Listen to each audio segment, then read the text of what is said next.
मैं अभिजीत, उजागर न्यूज से। कहते हैं शिक्षा और स्वास्थ्य किसी भी देश के विकास के दो स्तंभ होते हैं, लेकिन क्या हो अगर इसे व्यापार बना लिया जाए? क्या यह किसी नागरिक के मूलभूत अधिकारों के साथ खिलवाड़ नहीं होगा? जी हाँ दोस्तों, कुछ ऐसा ही खिलवाड़ हुआ है सर्व कृपा हॉस्पिटल में अपनी बीवी का इलाज करा रहे भोलाराम जी के साथ।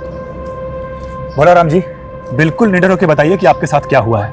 साहब, ये सर्व कृपा हॉस्पिटल में लूट मची रखी है। हमारी पत्नी का इलाज यहाँ चल रहा था, लेकिन ये लोग उसको क्या वो कहते हैं वेंटिलेटर। हाँ, ये हमारी मिसिस को उस पर रखकर बोलते रहे कि वो जरूर बच जाएगी, और इतना लंबा बिल बना दिया कि हमारी जेब खाली हो गई। मतलब आपके साथ धोखाधड़ी हुई है? अरे बहुत बड़ी धोखाधड़ी हुई साहब। अभी भी ये लोग कहते हैं कि हमारे पर लाखों रुपया बकाया है, अगर हम वो नहीं चुकाएंगे तो ये हमारी पत्नी की डेड बॉडी नहीं देंगे हमें। देखा दोस्तों, किस तरह इस हॉस्पिटल में एक गरीब आदमी की बीवी का लाश का सौदा किया जा रहा है। बंद कर! अरे बंद कर! अरे चल बाहर निकल! निकल बाहर! ऐसे गुंडे करके जनता की आवाज को दबाओगे? निकल बाहर! अभिजीत देख तुम्हारा कैसे पोल खोलता हूं मैं। अभिजीत पूरे हॉस्पिटल को बर्बाद कर दूंगा मैं। चल चल चल निकल! सेफ नहीं है ये एरिया, चलना यहाँ से। यार तुझे मना किया था, इतने रिस्क मत लिया कर तू। हॉस्पिटल के सामने ये स्टोरी करने से मना किया था तुझे। फुटेज मिला ना? अरे फुटेज मिल गया मेरे भाई, लेकिन तेरी जान चली जाती तो। समझता ही नहीं है छोटी सी बात। अरे भैया कुछ भैया आप आज सगाई है तुम्हारी, वहाँ लड़की वाले घर पे इंतजार कर रहे हैं और तुम अभी तक यहीं हो। अरे विनोद भैया, वो जरूरी ब्रेक थ्रू था, इंतजार नहीं कर सकते थे हम। तेरी होने वाली बीवी भी इंतजार कर रही है तेरा। अरे यार राजीव, तू तो कब तक लड़कियों से भागता रहेगा? आज तो सगाई पक्की है। ले चल। मर्दों से तो कोई प्रॉब्लम है ही नहीं इसको, बस लड़कियों से ही प्रॉब्लम है। चल। अब तो दोनों बहनें एक ही घर में, इससे अच्छी क्या बात हो सकती है आपके लिए? जी पापा, हम तो बहुत लकी है, हमारी प्यारी बहन वर्षा ही हमारी देवरानी बन रही है। क्यों विनोद जी? हाँ राखी जी, बड़ा भाग। हाँ भाई, आप बड़ा भाग वाला है तू। हाँ बैठ बैठ अभिजीत। भाई सच सच बता, पसंद आई हमारी साली साहिबा?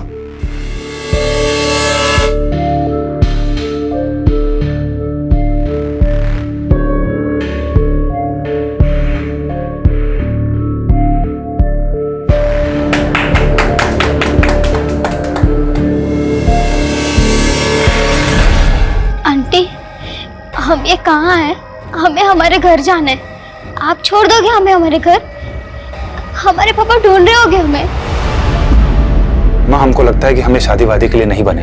अभी भैया भाभी के कहने पे जबरदस्ती सगाई तो कर ली, लेकिन तुम तो जानती हो ना हमारी दुविधा।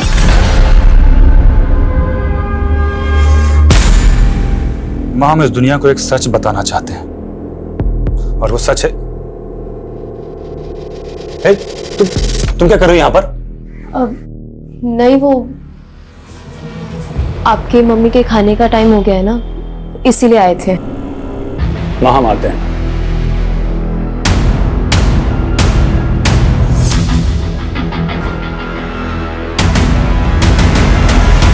हम अक्सर सच्चाई से भागते हैं। उम्र के हर पड़ाव पर कोई न कोई एक ऐसा सच जरूर होता है जो शायद हम सबसे छुपा लेते हैं।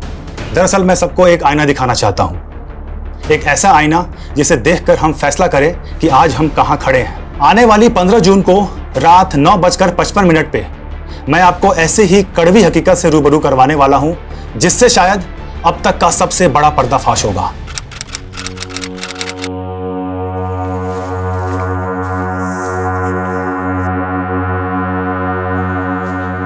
अरे अभिजीत पता नहीं कहाँ रह गया। अरे विनोद भैया, क्या हो गया ये? अरे कुछ नहीं, थोड़ा चक्कर खा के गिर गए थे। अरे बाप रे। अच्छा ये बताइए, अभिजीत को देखा आपने? हमें नहीं मालूम। भाभी भैया, आज 15 तारीख है, 15 जून रात को 9:55 पे वो आज मेरे साथ लाइव आने वाला था, वहां पे किसी चीज का खुलासा करने वाला था। फोन भी नहीं लग रहा है यार उसका, पता नहीं कहाँ रह गया है। 2 दिन से गायब है और आप लोग आज आ रहे हैं। आपने आखिरी बार कब देखा था सर?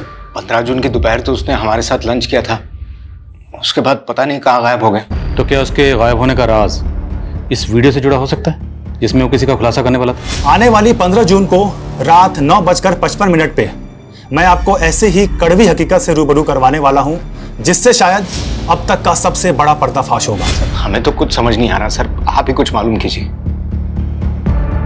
ये चोट कैसे लगी आपको? सर वो अचानक से लो बीपी हो गया था चलते चलते, तो सड़क पे गिर गया, उसी से लग गई। अभिजीत ने ये वीडियो कहाँ रिकॉर्ड किया था? सर अभिजीत ने 1 साल पहले ही सोशल मीडिया पे उजागर न्यूज नाम से एक चैनल खोला था। उसके लाखों में फॉलोअर्स हैं और उसके 15 जून के खुलासे वाले वीडियो इनविटेशन को भी लाखों हिट्स मिले। हैरानी इस बात की है कि अभिजीत के कैमरामैन तो कहीं नहीं पता कि 15 जून को वो क्या खुलासा करने वाला था। कहीं उसके गायब होने की कहानी का इस खुलासे से कोई ताल्लुक तो नहीं? लग तो ऐसा ही रहा सर। अगर ऐसा है तो हमारे लिए जानना जरूरी है कि 15 जून को वो क्या खुलासा करने वाला था। उसका लैपटॉप, ईमेल आईडी की डिटेल्स, कॉल रिकॉर्ड सब निकलो। लेट्स फाइंड आउट कि अभिजीत ने आखिरी बार किससे और क्या कम्युनिकेट किया था। Okay sir.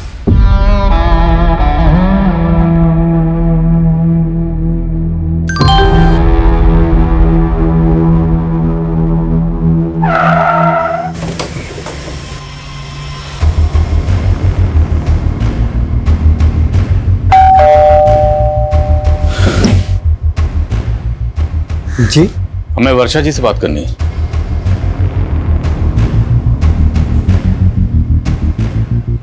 वर्षा जी, 15 जून की शाम को अभिजीत की फोन पर आखिरी बार बात आपसे हुई थी। उसके बाद से वो लापता। आपकी अभिजीत के साथ फोन पर क्या बात हुई थी? आई एम सॉरी वर्षा जी, लेकिन हम आपसे शादी नहीं कर सकते। ऐसा ऐसा क्यों बोल रहे हैं अभिजीत? वो हम आपको वजह भी नहीं बता सकते वर्षा जी। बस इतना समझ लीजिए कि इसी में आपकी भलाई है। सर ऐसा हो ही नहीं सकता, अभिजीत ने खुद शादी के लिए हाँ किया था। तो क्या आपकी साली वर्षा झूठ बोल रही है? काकी जी, आप अपनी छोटी बहन वर्षा के बारे में क्या कहेंगे? सर हमारे बहन में कोई कमी नहीं थी, सारी कमी अभिजीत में है। अब कहना क्या चाहती हैं? अब हमें लग रहा है कि अभिजीत शायद इस वजह से भागा होगा ताकि वो हम लोगों को फेस ना कर पाए कि उसने रिश्ता क्यों तोड़ा। अभिजीत 15 जून की रात को कोई बड़ा खुलासा करने वाला था लाइव आकर, और आपको लगता है कि इतना निडर पत्रकार इस वजह से गायब हो गया? नहीं सर, राखी के कहने का ये मतलब नहीं है। दरअसल हम लोगों को भी सुनकर बहुत धक्का लगा कि अभिजीत ये रिश्ता तोड़ना चाहता था। सर 1 मिनट, बेटास चौक पे लाश मिली है।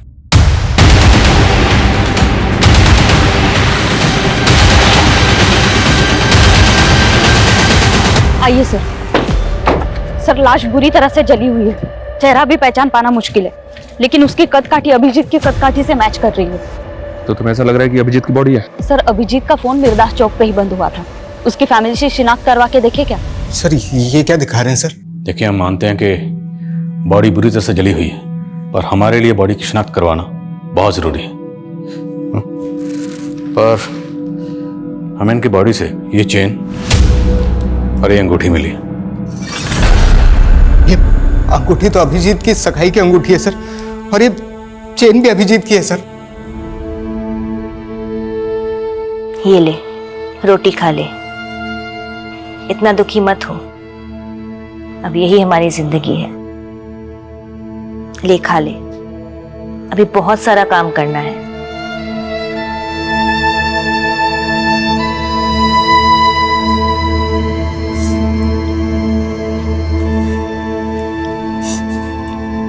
चलो अच्छा है, कम से कम आज तुम कुछ खा तो रही हो। ये भी कोई खाना है? हमारे पापा रोज हमें ब्रेकफास्ट में कॉर्नफ्लेक्स खिलाते हैं और स्कूल के लंच में पराठे। तू कौन से क्लास में पढ़ती थी? 6th। चलो हम तुम्हारा टेस्ट लेते हैं। ये अखबार में जो लिखा है पढ़ने आता है ना? हाँ आता है पढ़ने। तो पढ़ो। भारत जल्द ही 5 ट्रिलियन की अर्थव्यवस्था होगा। माँ, माँ, बच्चों बच्चों बाहर जाओ, बहन आओ ना।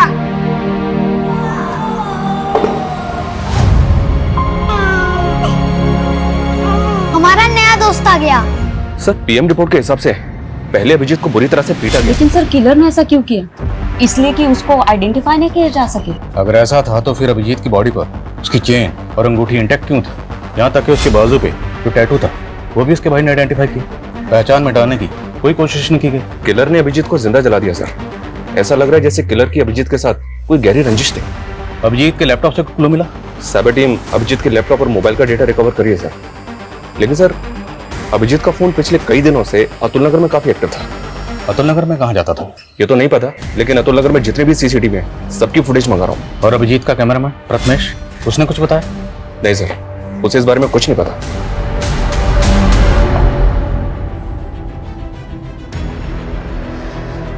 अभिजीत एक सच्चे और ईमानदार जर्नलिस्ट थे जिन्होंने अपनी जान की परवाह किए बिना हमेशा सच का साथ दिया। मैं उनका फॉलोअर ही नहीं, मैं उनका सबसे बड़ा फैन भी हूं। मैं आपसे वादा करता हूं, अभिजीत ने जो काम शुरू किया था अब उसे मैं पूरा करूंगा, चाहे उसके लिए मुझे सच्चाई ढूंढने के लिए पाताल लोक ही क्यों ना जाना पड़े, लेकिन सच्चाई को उजागर मैं करके रहूंगा। सर 24 मई की अतुल नगर की एक फुटेज मिली है, ये देखें सर। इसमें अभिजीत लड़कियों का पीछा करता हुआ दिख रहा है। कौन है लड़की? मैं पता करवा रहा हूँ सर। लेकिन सर ये अभिजीत लड़कियों का पीछा क्यों कर रहा होगा? मेरा मतलब एक तरफ इसकी मंगेतर का कहना है कि ये उससे शादी नहीं करना चाहता था और दूसरी तरफ इन लड़कियों के पीछे। सर कहीं कोई अफेयर का तो चक्कर नहीं? तो ये चक्कर क्या है ये तो इन लड़कियों से मिलने के बाद ही पता चलेगा। आंटी वो अभिजीत जी आप। पुष्पा,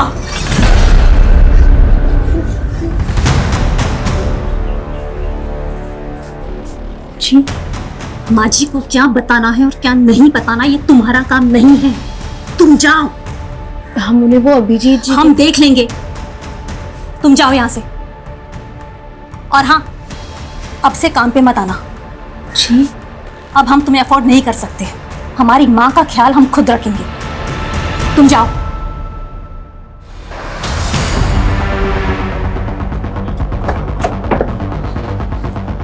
अभिजीत जिन दो लड़कियों का पीछा करते हुए देखा था वो दोनों लड़कियां इसी घर में किराए पे रहती थी सर, और ये इस घर के मकान मालिक हैं। इन्होंने ही मकान किराए पे दिया।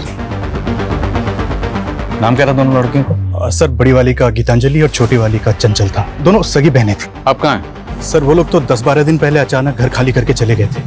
रहने वाली कहाँ की थी? रेंट एग्रीमेंट में उनका नेटिव एड्रेस होगा। रेंट एग्रीमेंट तो नहीं बनाया, लेकिन हाँ वो बिहार की रहने वाली थी।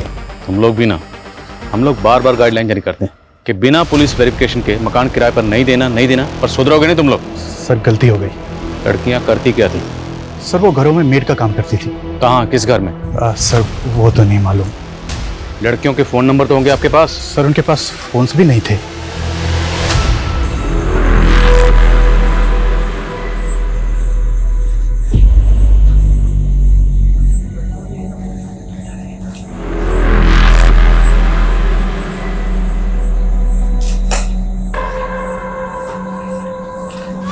जी सर, मैं अपडेट करता हूँ। जय सर, एक बीएन मेड सर्विसेज नाम की एजेंसी है, इसने चंचल और गीतांजलि इन दोनों का फोटो आइडेंटिफाई किया है।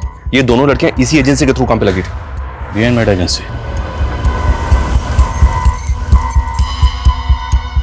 सर ये लड़की गीतांजलि है और ये चंचल।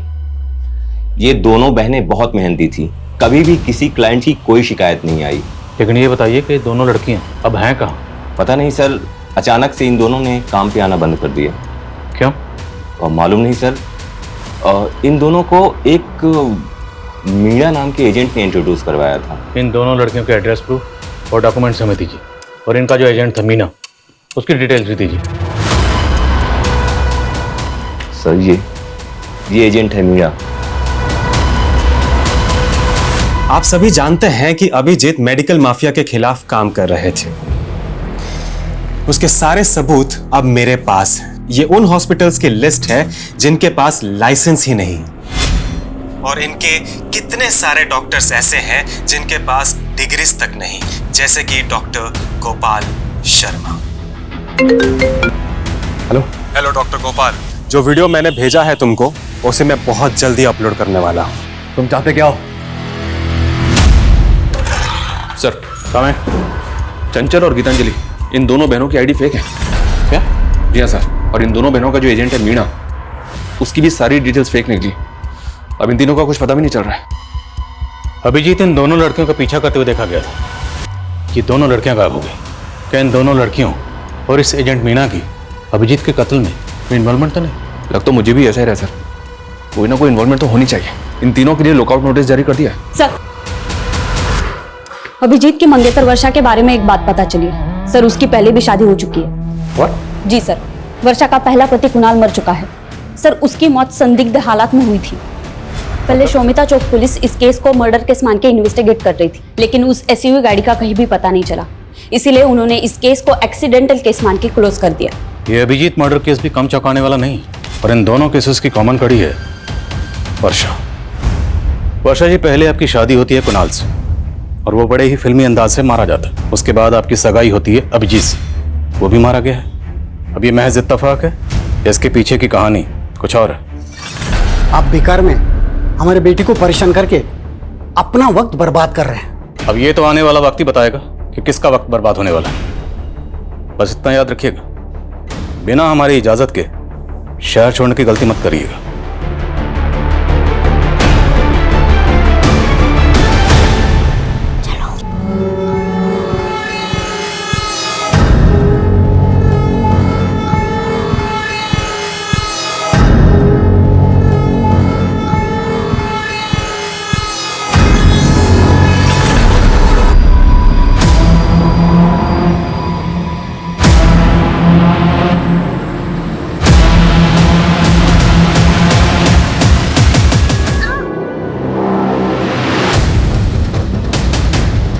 Sir,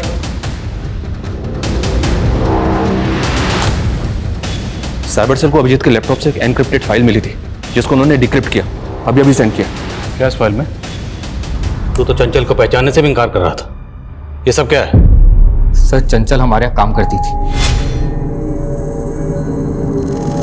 sir. हम उसे पैसे दे दे के थक गए थे, लेकिन उसका लालच बढ़ता ही चला जा रहा था। मजबूर होकर हमने सब बात अभिजीत को बता दी। उसने हमें प्रॉमिस किया कि वो हमारी मदद करेगा। कहानी अच्छी है, लेकिन सिर्फ कहानी, यह हकीकत नहीं है। हकीकत मैं बताता हूँ कि अभिजीत को पता चल गया था कि तुम उस लड़की की मजबूरी का फायदा उठाकर उसको ब्लैकमेल कर रहे हो, उसका रेप कर रहे हो। इसलिए अभिजीत उस लड़की की मदद कर रहा था और तुमने अभिजीत को रास्ते से हटवा दिया। नहीं सर, ऐसा कुछ भी नहीं हुआ सर। शर्मा, ये ऐसे नहीं समझ रहा, जरा समझाओ इसको अच्छी तरीके से। सर, गीतांजलि, चंचल और मीणा ये तीनों अभी भी ट्रेस नहीं हो पा रहे हैं, और राजीव भी इस बात को एक्सेप्ट नहीं कर रहा है कि उसने लड़कियों के साथ कुछ किया है। लेकिन हाँ सर, वर्षा को इन्वेस्टिगेट करते हुए पता चला कि उसके हाथ भी साफ नहीं है। दरअसल कुणाल की मां को अभी भी इस बात का शक है कि वर्षा ने इंश्योरेंस के पैसे के लिए कुणाल को मरवा दिया। कुछ भी साबित नहीं हुआ तो इंश्योरेंस का सारा पैसा वर्षा को मिल गया और बाद में उसने ये पैसा किसी और अकाउंट में ट्रांसफर कर दिया। किसके अकाउंट में? हाँ, वर्षा ने पैसों की मदद की थी, लेकिन इसमें गलत क्या है? क्या बहन बहन की मदद नहीं कर सकती? कैसी मदद? विनोद को करीब 2 साल से बिजनेस में काफी नुकसान हो रहा था। इनका पार्टनर इन्हें बहुत परेशान कर रहा था, पैसे वापस मांग रहा था। विनोद को पैसे वापस देने थे तो वर्षा ने मदद कर दी। लेकिन परेशानी तो फिर भी कम नहीं हुई। कुछ दिन पहले अटैक हुआ था ना पे। उस दिन पुलिस स्टेशन में इस चोट के बारे में पूछा तो झूठ बोल दिया। सर, वो अचानक से लो बीपी हो गया था, चलते चलते तो सड़क पे गिर गया। लेकिन इन सब बातों का अभिजीत के मर्डर से क्या लेना देना? लेना देना ना हो तो ही अच्छा है, वरना लेने के देने पड़ जाएंगे। एक बात बताओ, तुमने उत्तम को पैसा तो दे दिया था ना? अब तुम भी हम पे शक कर रहे हो। अरे अगर तुमने पैसा चुका दिया था तो लोगों ने हम पे हमला ही क्यों किया? उसी के कारण जो तुमने पुलिस को बताया है। छोटा मोटा पैसा नहीं है ये, और अब तक कर्जा चुकता नहीं हुआ है। इतने के लिए लोग जान ले लेते हैं। शुक्र करो तुम अब तक जिंदा हो।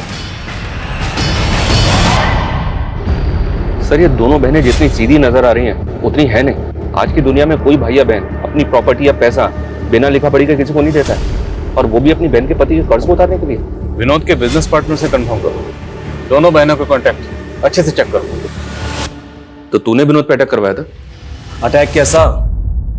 आपको कोई गलतफहमी हुई है, और उसने कुछ पैसे लौटा भी दिए थे हमें। लेकिन उधार तो काफी बाकी है ना बीबी। वो भी निकलवा लेंगे। अटैक करवाएगा दोबारा? विनोद ने कंप्लेन नहीं लिखवाई ना, फिर क्यों बाल की खाल उतार रहे हैं? और वो फुद्दू हमारे खिलाफ बोलने की हिम्मत भी नहीं करेगा। हाँ, हमसे बहुत बड़ा गलती हो गया।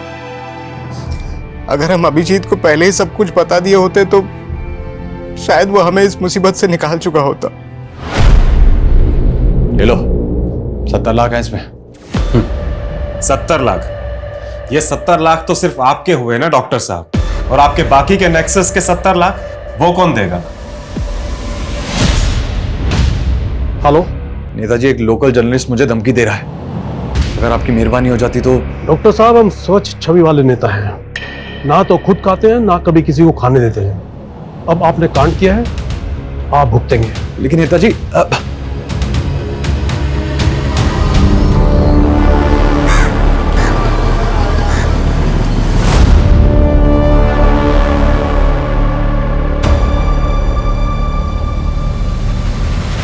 हम थक गए हैं ये करते करते।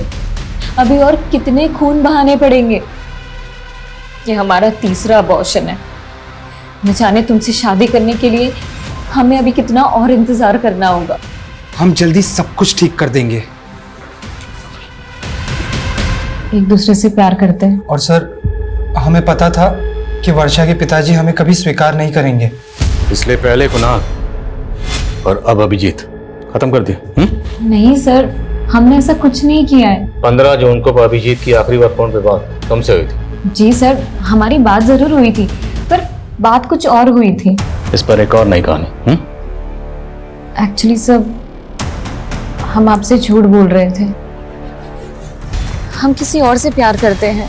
अरे लेकिन वर्षा, ये सब तुम हमको सगाई से पहले बता सकती थी ना। हाँ अभिजीत, लेकिन हम क्या करते, हम मजबूर थे। अभिजीत, क्या आप एक फेवर कर सकते हैं? आप खुद ही पापा को कह दीजिए ना कि आप शादी नहीं करना चाहते। लेकिन अभिजीत माना नहीं। तुम दोनों को लगा कि तुम दोनों की पोल खोल देगा, इसलिए तुम दोनों ने उसकी जान ले ली। वैसे तुम्हारे लिए किसी मासूम की जान लेना कोई बड़ी बात नहीं है। 3 अबॉर्शन तो पहले ही करा चुके हो। और तुम अपनी बहन राखी को किस बात के पैसे दे रही थी? सब उसको हमारे अफेयर के बारे में पता चल गया था। बोली कि अगर हमने उसे पैसे नहीं दिए तो वो हम दोनों को फंसा देगी। सरासर झूठ बोल रही है वो सर। अगर उसकी करतूतों के बारे में पता होता तो उसकी जान ले लेते। हमने सिर्फ विनोद का कर्जा उतारने के लिए उससे पैसे लिए थे और कुछ भी नहीं था। तो आप कहना चाहती हैं कि आपकी बहन और उसके आशिक ने मिलकर अभिजीत को मार दिया? उनकी बात वो जाने सर, हमने कुछ नहीं किया। क्या जोड़ी है दोनों बहनों की? छोटी वाली बड़ी पे इल्जाम लगा रही है और बड़े वाली छोटी पे। कोई बात नहीं, वक्त आने पर सब पता चल जाएगा किसकी कहानी सच्ची है किसकी झूठी।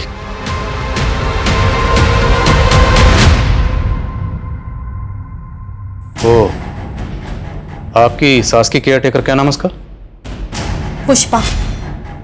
कहाँ वो? हमने उसे काम से निकाल दिया। अब हम उसे अफोर्ड नहीं कर सकते। रहती कहाँ वो? एड्रेस दीजिए। ये बात तो अभिजीत ही जानता था, हमें कुछ नहीं पता।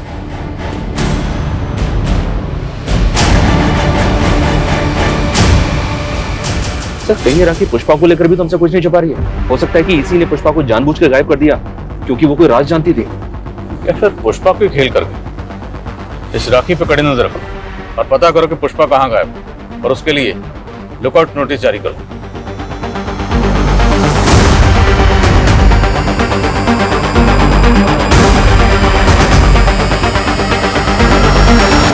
सर, छत्तीसगढ़ पुलिस से पुष्पा के बारे में एक इन्फॉर्मेशन मिली है। पुष्पा एक बागी ग्रुप की मेंबर है और कई सालों से वांटेड है। पुष्पा एक बागी थी? तो वो अभिजीत के घर पे क्या कर रही थी? दरअसल अभिजीत के लेट फादर धीरेन्द्र आनंद ने कई सालों तक एक बागी ग्रुप में काम किया है और ये पुष्पा उनकी शागिर्द थी। इंटेलिजेंस का ऐसा मानना है कि गायब होने के बाद पुष्पा यूपी में कहीं छुपी थी। मतलब वो यूपी में अभिजीत के घर पर छुपी हुई थी, और वो भी उसकी माँ की केयर टेकर बन के। अभिजीत उसको लेकर आया, उसकी मदद कर रहा था। और सवाल ये है कि अभिजीत एक बागी की मदद क्यों कर रहा था? क्या अभिजीत खुद एक बागी था? चेक करो सब जगह चेक करो।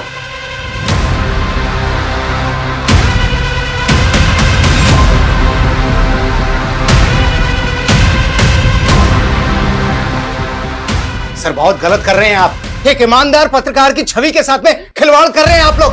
फिलहाल तो हम जा रहे हैं, लेकिन अगर हमें बाद में पता चला कि अभिजीत के साथ मिलकर आपने बागियों का साथ दिया था तो हम आपको नहीं छोड़ेंगे। चलो। ओ 172, चल मुंह धो ले और काम पे चल। अब यही तेरी किस्मत में लिखा हुआ है। तैयार कर ले अपने आप को इन सब चीजों के लिए। जब 135 का बच्चा बड़ा हो जाएगा ना, तुझे ही ट्रेनिंग देनी है। यहाँ पे माँ बाप हो या बच्चा, सब किस्मत के हाथों बंधे हुए हैं।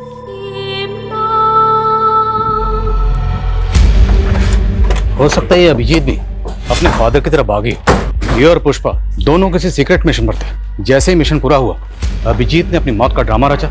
उसके बाद वो और पुष्पा दोनों गायब हो गए। और इस बात के पूरे चांसेस हैं कि अभिजीत के घर वाले भी उनके इस मिशन में शामिल हों, क्योंकि अभिजीत की बॉडी पूरी तरह से जल चुकी थी। फिर भी उन्होंने आसानी से आइडेंटिफाई कर लिया। कैसे?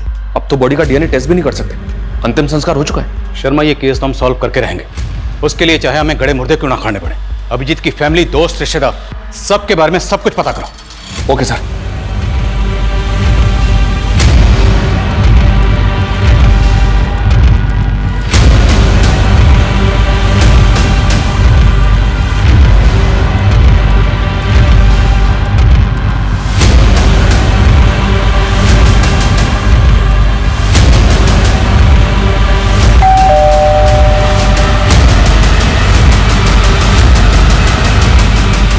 सर, इतना सारा कैश? सर ये मेरा कैश नहीं है सर। तो किसका? सर ये तो अभिजीत का है। अभिजीत के लिए फंड इकट्ठा कर रहा है। आखिर ये अभिजीत करना क्या चाहता है? अभिजीत? सर उसका तो मर्डर हो गया ना। साले, अभी बोल रहा है अभिजीत का कैश। सर ये उसी की ईमानदारी का मोल है जो हम बेईमानी से कमा रहे हैं। मैं, राखी और उत्तम साथ में मिलकर के ये काम कर रहे हैं सर। तुम्हारी छोटी बहन वर्षा का नीरज से अफेयर और तुम्हारा अपने पति के बिजनेस पार्टनर उत्तम से अफेयर। अति उत्तम। सर हमारा कोई अफेयर नहीं है। हमने सोचा था कि विनोद उत्तम के साथ बिजनेस करके सेटल हो जाएगा, लेकिन आलसी घाटा करके बैठ गया। ओ मैडम, यहाँ मैं मुनाफा या घाटा जानने के लिए नहीं बैठा हूँ। तुम तीनों ये बताओ कि अभिजीत को क्यों मारा? सर हमने अभिजीत को नहीं मारा है, बल्कि उसकी मौत का फायदा उठा करके हमने सिर्फ डॉक्टर गोपाल शर्मा से पैसे ठगे थे। सर प्रथमेश ने हमें बताया था अभिजीत के मेडिकल स्कैम खुलासे के बारे में, तो हमने उत्तम की ताकत का इस्तेमाल किया ताकि कोई डॉक्टर हमें परेशान करे तो उत्तम संभाल लेगा। तो 15 जून की रात को अभिजीत यही खुलासा करने वाला था? नहीं सर, वो तो सच में उसने हमसे सीक्रेट रखा था। वो कुछ और बात थी और उसी की वजह से उसकी जान गई है सर। तुम तीनों को तब तक तोड़ेंगे जब तक सच नहीं कबूलोगे। नीलम, तोड़ो। डॉक्टर गोपाल की कुंडली निकलवाओ। पूरे चांसेस है कि 15 जून को अभिजीत जो खुलासा करने वाला था वो उसी डॉक्टर के खिलाफ हो। हेलो, क्या आप मुझे डिटेल्स मिल कीजिए।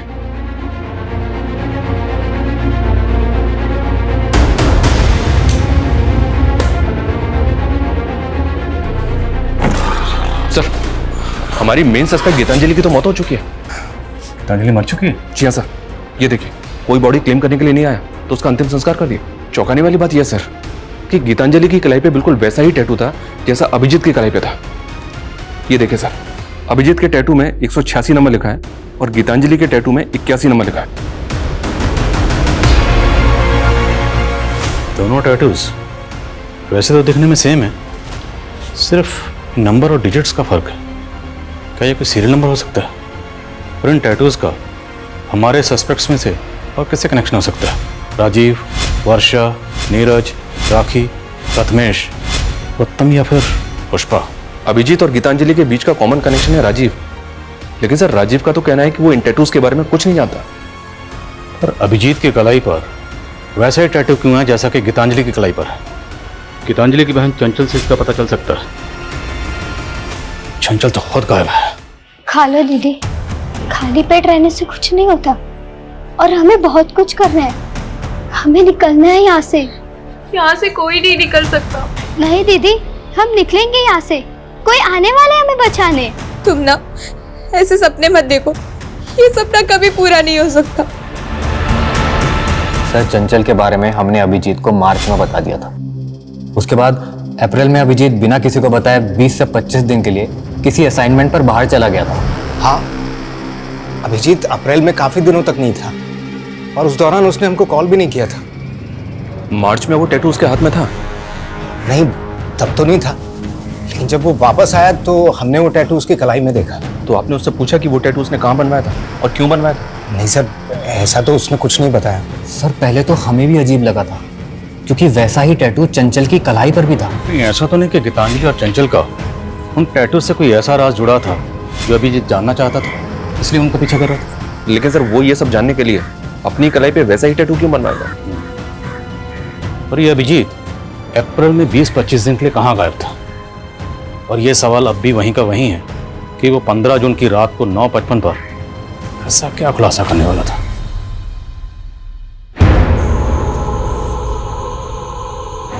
देखो, हम जानते हैं चंचल और गीतांजलि के अलावा तुम लोगों के साथ यहाँ पर क्या हो रहा है।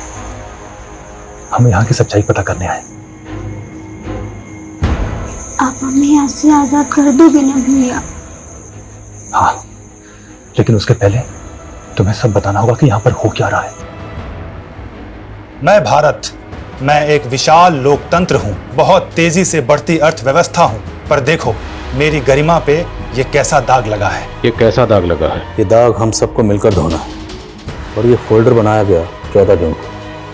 वो ना हो, ये जो 15 जून को खुलासा करने वाला था, ये लाइंस उसकी उसी स्पीच का हिस्सा है। लेकिन सर इसका तो कोई क्लू ही नहीं मिल रहा है कि ये खुलासा क्या था, किसका था और किसके लिए था। हमारा देश महान है भैया, और हम भी आजाद होंगे। बस आप जल्द से हमें लेने आ जाओ, हम आपका वेट कर रहे हैं। हमारे पास एक ऐसी चाबी है जिससे सारे ताले खुल सकते हैं, और वो एजेंट मीना। क्योंकि गीतांजलि और चंचल को डोमेस्टिक एजेंसी के लिए वही लेकर आया था। शर्मा, ढूंढो उसे, खबरों को काम पे लगाओ, जेलों में जितने भी कैदी हैं उनके बारे में पता करो, तुम्हें जो करना है करो, लेकिन किसी भी सूरत में मुझे एजेंट मीना चाहिए। Okay sir.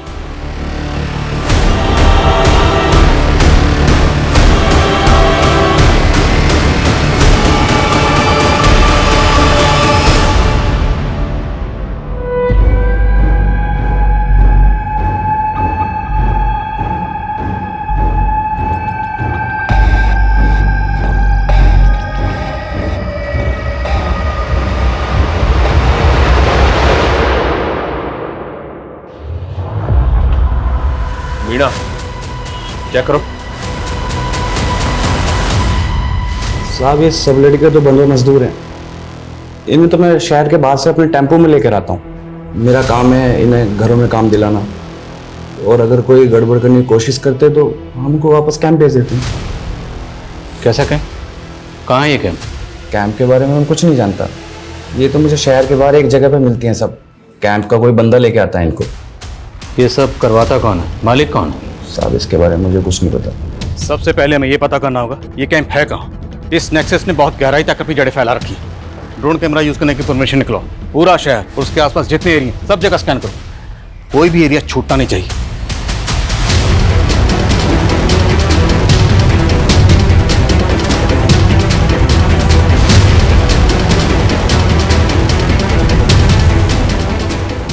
ड्रोन कैमरास की फुटेज में ये 3 जगह सस्पिशियस लग रही हैं। इनकी डिटेल्स निकलवाइए सर। और इन 3 में से एक जगह ऐसी है जहां लोगों की मूवमेंट बहुत ज्यादा सस्पिशियस है। यहीं टारगेट करेंगे, पूरी फोर्स के साथ धावा बोलेंगे। तैयारी करो। Okay sir.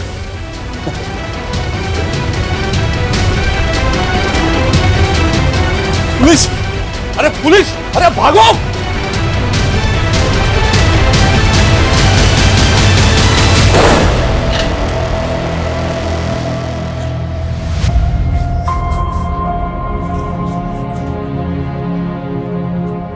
डरो मत, हम लोग आप लोगों को बचाने आए हैं। आपको अभिजीत भैया ने भेजा है ना? वो बोलते थे हम जरूर आजाद होंगे। हाँ बेटा, हमें अभिजीत भैया नहीं भेजा। अभिजीत भैया कहाँ है? उन्होंने कहा था हम उनके साथ टीवी पे आके जय हिंद बोलेंगे। बेटा, मुझे अभिजीत भैया नहीं भेजा है आप सबको लाने के लिए, और उन्होंने कहा जब मैं आपसे मिलूं तो आपसे बोलूं कि आप जोर से जय हिंद बोलें। जय हिंद। जय हिंद। तुम लोगों को बंधुआ बनाकर उन पर जुल्म करते थे। कब से चला ये सब? साहब, काफी टाइम से हमारे लोग हर शहर में फैले हुए साहब। अगर हमें कोई अनाथ या कोई मजबूर मिलता था, हम उन्हें अपना कैंप में लेके आते साहब, और हम बच्चे लोग को भी किडनैप करके लेके आते साहब। अब ये बताओ, कैंप में उनसे करवाते क्या थे? साहब, जैसे गीतांजलि और उसकी बहन चंचल, है ना? दीदी को पूरा भरोसा था कि एक दिन हम उस जंजाल से बच निकलेंगे। देखना चंचल, एक दिन आएगा जब हम आजाद होंगे, और बहुत ही बेहतरीन जिंदगी जिएंगे, ऐसी नहीं। पर उसके लिए हमें कैंप से बाहर आकर घरों में काम चाहिए था, इसलिए हमने कैंप में अच्छा बर्ताव किया, उन लोगों का भरोसा जीत लिया। फिर तुमने राजीव के यहाँ काम करना शुरू कर दिया, उसको ब्लैकमेल किया। हमारी पूरी कमाई तो वो मीना ले जाता था और हमें अपनी जिंदगी शुरू करने के लिए कुछ पैसों की जरूरत थी, और इसलिए हमारे पास और कोई रास्ता नहीं था। लेकिन राजीव ने अभिजीत को सब बता दिया। हाँ, लेकिन अभिजीत भैया को ब्लैकमेलिंग से ज्यादा उस गिरोह के बारे में चिंता थी। देखो, मुझे पता है तुम लोगों के साथ क्या हो रहा है। मैं तुम्हारी मदद करना चाहता हूँ, लेकिन उसके लिए मुझे तुम्हारे जैसे मजदूर बन के ही उस कैंप में घुसना पड़ेगा और अपने हिडन कैमरे से सब कुछ रिकॉर्ड करना होगा कि वहां पर एक्चुअली में हो क्या रहा है। फिर हमने उन्हें वहां घुसने में मदद की और वो हमारे कैंप में शामिल हो गए। साहब, मुझे शक हुआ कि अटेंडेंस रजिस्टर में गड़बड़ दिखा साहब, और वो कमीना पत्रकार वो मौका देख के भाग गया और गीतांजलि ने उसको मदद की थी कैंप में घुसने के लिए साहब। इसलिए तुम लोगों ने गीतांजलि को मार दिया और उसके बाद जब तुम लोगों को पता चला कि 15 जून को अभिजीत को खुलासा करने वाला है तो उसको भी मार दिया। साहब, हमारे लोग ने अभिजीत पे नजर होगा साहब। बोल, अपने बाप का नाम बोल।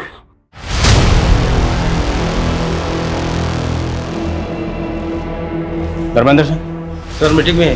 सर सर सर सर चलो। हाँ, धर्मेंद्र जैसा बड़ा नेता इस नेक्सस का मास्टरमाइंड होगा, ताज्जुब हो रहा है सर। उस फैक्ट्री में तकरीबन 150 औरत मर्द और 50 से ज्यादा बच्चों के साथ इस तरह का दुर्व्यवहार किया जा रहा था। ये जानने के बाद बहुत तकलीफ हो रही है। लेकिन सर, पुष्पा का इस गिरोह से कोई लेना देना नहीं, हालांकि वो अभी तक गायब है। सर, हमने उसकी रिपोर्ट नेशनल एजेंसी को दे दी है। ये बहुत ही अफसोसनाक है कि एक तरफ जहां हमारे मुल्क में 5G टेक्नोलॉजी लॉन्च हो रही है, हमारे मुल्क की इकोनॉमी तेजी से आगे बढ़ रही है, वहीं आज भी 2022 में भी एक तरफ काला अंधेरा छाया हुआ है जहां कुछ लोगों के साथ अमानवीय बर्ताव किया जा रहा है।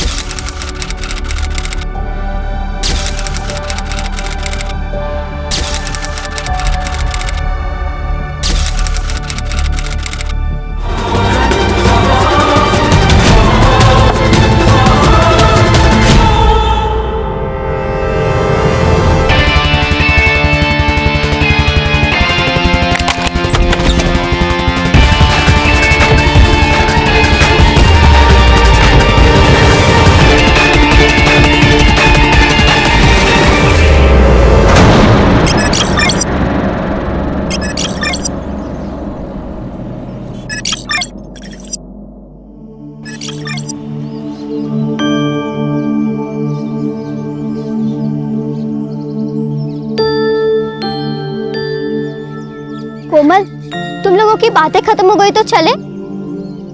कोई देख लेगा तो प्रॉब्लम हो जाएगी।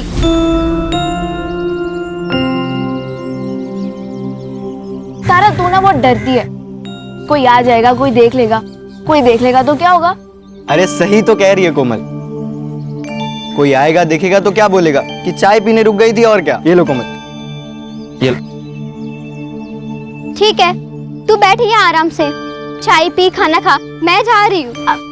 अरे रुक, मैं आ रही हूँ। अरे यार, ये तारा ना हमेशा हड़बड़ी में रहती है, कभी आराम से बात नहीं करने देती। और तू चाय पिलाते रहेगा या बताएगा भी कि तू उससे प्यार करता है? अरे पर मैं उसको बताऊं कैसे? कोमल, चलना। तू ही घास नहीं डालता, वरना वो मुन्ना ना फिदा है तुझ पर। तू ही पढ़ इन सब चक्करों में, मुझे पढ़ाई करनी है। ए तारा, रुक इधर, चल थोड़ा काम कर, मेरे साथ काम कर, चल काम कर।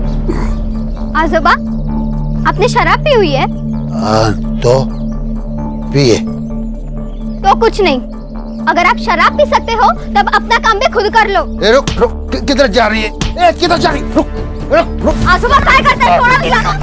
आजोबा क्या करते हैं? सना करिए क्या? पापा, मैं तेरे को क्या कर?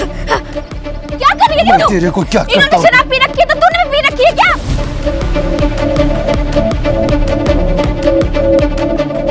अरे आई, समझाना है ना तो अपने बाप को समझाओ। ये दारू के चक्कर में पूरे घर का नरक बना के रखा है।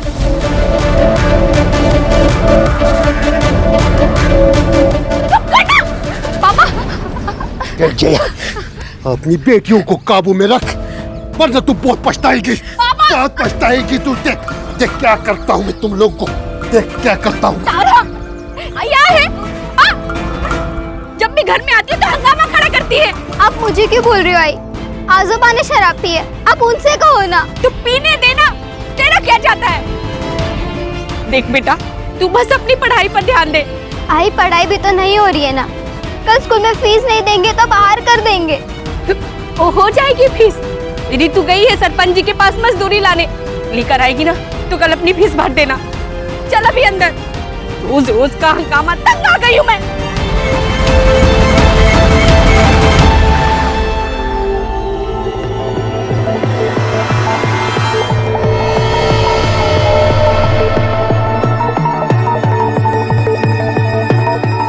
मालकिन,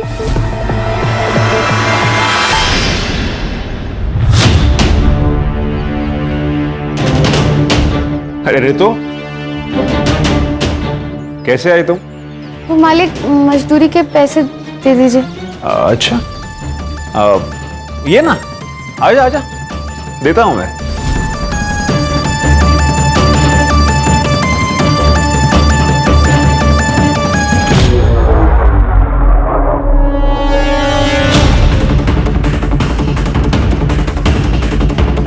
कुछ खाएगी?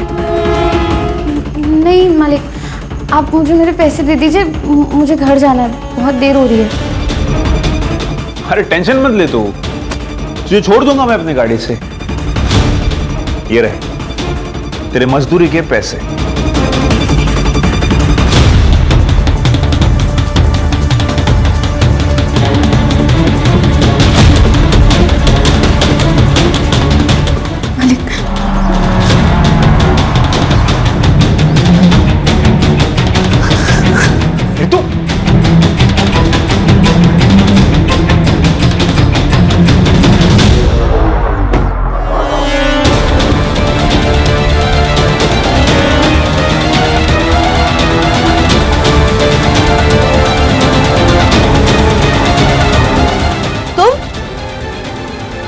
आंगनवाड़ी वाली मुक्ति की बहन है ना?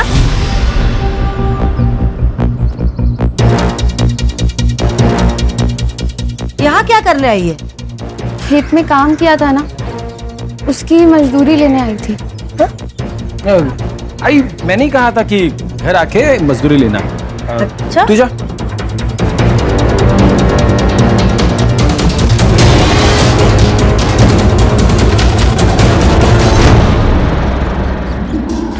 जरा अभी समझ नहीं है ना, 3 महीने बाद गांव में मुखिया का चुनाव है। एक गलती, चुनाव इधर का उधर हो जाएगा।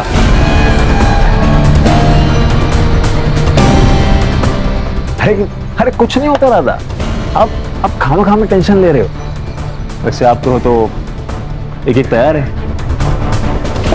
चलो चलो, पीते पीते बात करते चलो। अरे चलो यार। ठीक है काकी, तो आपकी वो वैसे भी मायके गई हुई है, उन्हें प्रेगनेंसी के 4 महीने बाद एक टीका लगवाना था, वो आप उन्हें फोन करके बता दीजिए, वो किसी भी डॉक्टर से लगवा सकती है। हाँ बोल दूंगी। काकी थोड़ा पानी मिलेगा, प्यास लगी थी। लाती हूँ, रुको।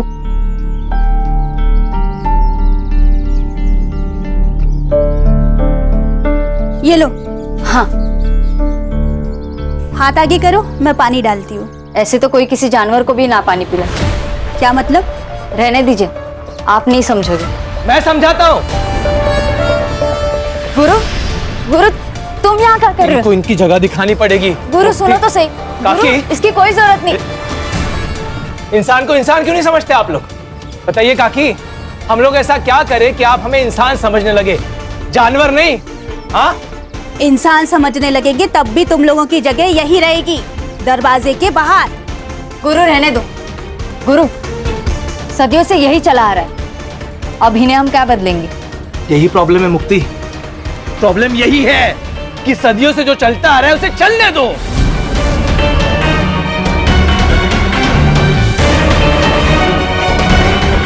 कि नहीं?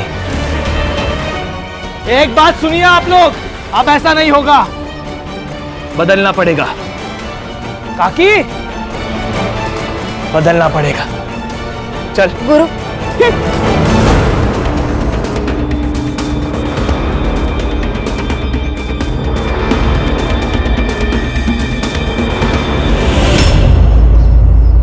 हाँ बताओ, क्या हुआ तुम्हारे साथ?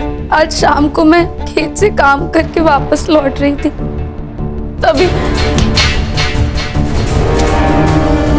वो एकलव्य ही था जिसने हमला किया? हाँ सर। मतलब 6 फुट के आदमी को तुम मार के भाग गई? हाँ सर, ऐसा ही हुआ। हंस क्यों रहे हैं आप? ओ नेताजी, चुनाव जीते नहीं हो तुम जो सवाल पूछने लगे। ये मेरा थाना है और सवाल मैं ही पूछूंगा। लेकिन पहले आप हमारी कंप्लेंट तो लिखिए। अरे कंप्लेन तो लिख लेंगे मैडम, क्या जल्दी? और वैसे भी आप लोगों की बात सुनिए तो सामने वाली पार्टी की भी तो सुननी पड़ेगी ना। नमस्कार चंद्रकांत साहब। नमस्ते ताई, आइए। कशायद सब ठीक।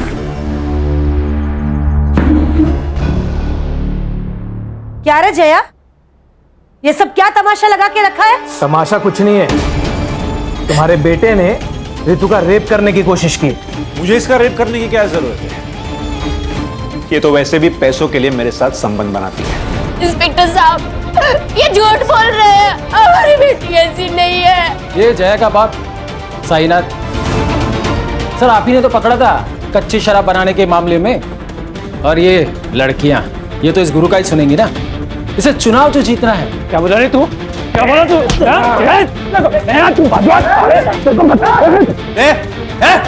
छोड़ दे, बाहर निकलो, बाहर निकलो। और तुम दोनों उठो, बाहर निकलो। लड़की से धंधा करवाती और यहाँ पे तमाशा करती है। चल बेटा। नहीं जाएंगे, ये लोग कुछ भी बोलेंगे और आप इनकी बातों पर यकीन कर लोगे। आप हमारी कंप्लेंट लिखिए, वरना यही पुलिस स्टेशन के बाहर मैं खुद को आग लगाकर जान दे दूंगी।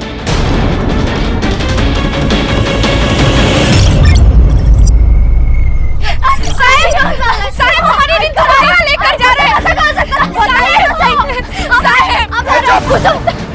मेडिकल में सेक्सुअली एक्टिव होना है इसका मतलब, समझती है? पैसे लेकर रेगुलर सेक्स करती है। पैसे रितु ने नहीं, आपने लिए, वो भी उस चित्राताई से। चुप, ज्यादा बोली ना तो पूरे परिवार को अंदर कर दूंगा। नहीं साहब, रिपोर्ट दर्ज करवाती हूँ।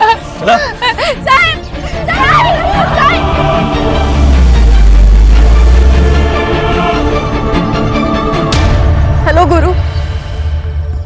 इंस्पेक्टर साहब, अगर आप रितु के ऊपर प्रोस्टिट्यूशन का चार्ज लगा रहे हैं। आप फिक्र मत कीजिए, मेरे पुलिस स्टेशन में जिसने जो जुर्म किया है उसे उसकी सजा मिलेगी। ऐसे ऐसे सजा देंगे आप? चुप। देखिए, आप लोग मिलके मामला निपटा लीजिए, वरना अगर केस हुआ तो दोनों को अंदर जाना पड़ेगा। अरे सर, हम तो केस करना ही नहीं चाहते थे, ये तो इन लोगों की जिद थी कि एफआईआर हो। अभी भी अगर कॉम्प्रोमाइज हो तो हमारी तरफ से मैटर खत्म। कॉम्प्रोमाइज? भाई किस बात का कॉम्प्रोमाइज? पैसे देकर फर्जी रिपोर्ट बनवा ली, अब पुलिस के साथ मिलकर हमें डरा रहे हो? है? क्या बोला तू? क्या बोला तू? पैसे लिए मैंने? पैसे लिए? चल निकल जा, निकल।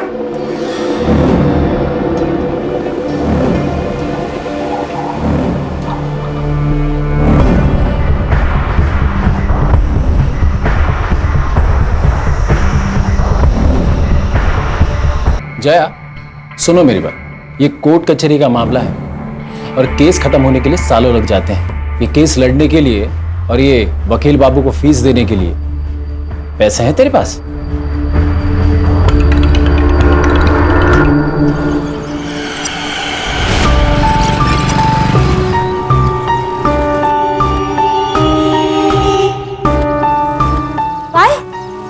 कोर्ट से इस केस के लिए फ्रेश इन्वेस्टिगेशन के ऑर्डर आए हैं। रितु का मेडिकल अब बाहर से कराया जाएगा, और आपको तो पता ही है कि रिपोर्ट में फिर क्या आएगा। तो तुम्हें 2 लाख किस बात के दिया हमने? हाँ, रोको ये सब। तुम कोर्ट का ऑर्डर है, मैं कुछ नहीं कर सकता। हाँ, अगर आप 2 लाख रुपए और दो तो मैं मेडिकल रिपोर्ट डिले करवा सकता हूँ। उसके बीच में आप उस फैमिली के साथ पैसे वैसे देके सेटलमेंट कर लो। एक फुटी कौड़ी सुद्धा नहीं देना भी कोणाला। अगर एक को भी फुटी कौड़ी दी तो सबके सब सर पे बैठ जाएंगे। लड़ना है ना इन लोगों को हमसे, तो अब लड़के दिखाए, मैं भी देखती हूँ। इंस्पेक्टर, रिपोर्ट्स रुकवाइए। पैसे आपको मिल जाएंगे।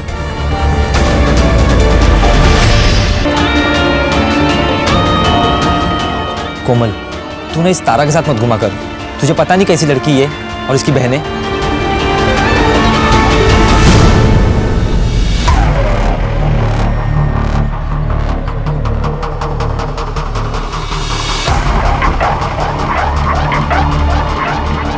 ए, क्या तांजा कर रहा रे? हैं? जरा इधर आइए ना। ये जो लड़की अंदर गई उसका रेट क्या है? क्या बोला थे? वो तो गांव वाले बोल रहे थे, सब चलता है इधर।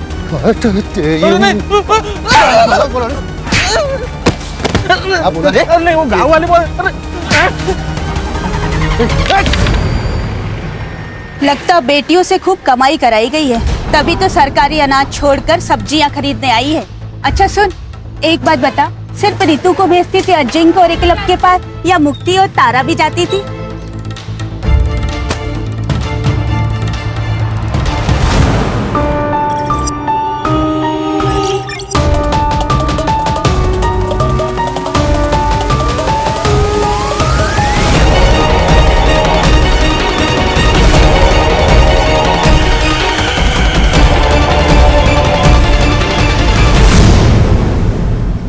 हाँ मुक्ति दीदी बोलिए। हेलो कोमल, तुम्हें तारा ने कुछ बताया? वो कहाँ गई है, किस काम से गई है?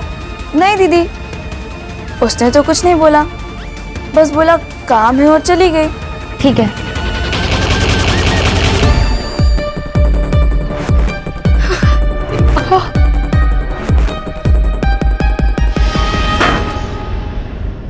ए, संभाल के रख, पूरे 4 लीटर है।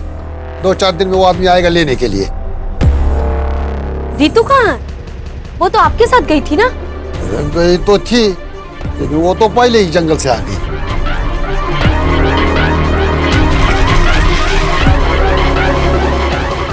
आजोबा, मेरी तबीयत ठीक नहीं लग रही है, मैं जा रही हूँ।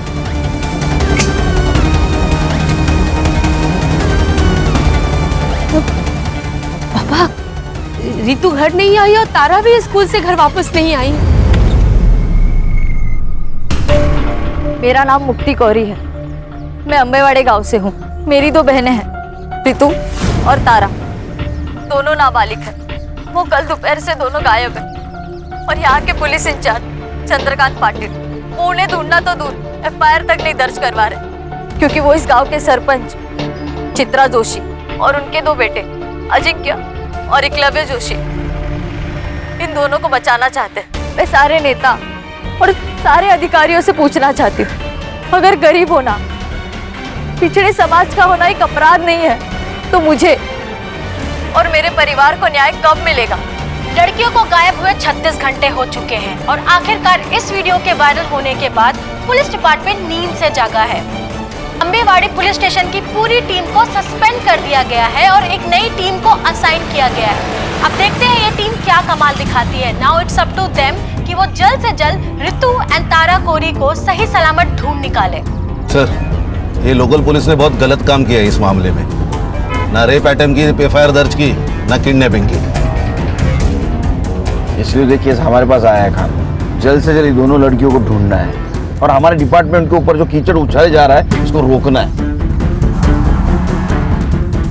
ये भीड़ क्यों है यहाँ इतनी? पुलिस प्रशासन! पुलिस प्रशासन! पुलिस प्रशासन! पुलिस प्रशासन! पुलिस प्रशासन!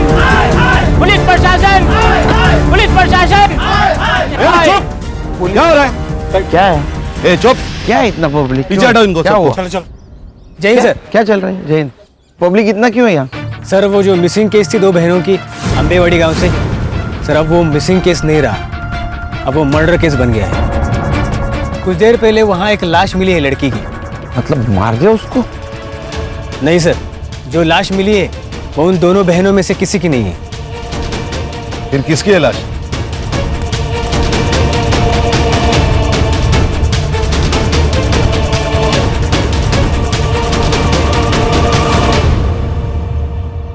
सर, इसी लड़की ने वीडियो किया था और इसका ही मर्डर हो गया। मुक्ति कोरी नाम है।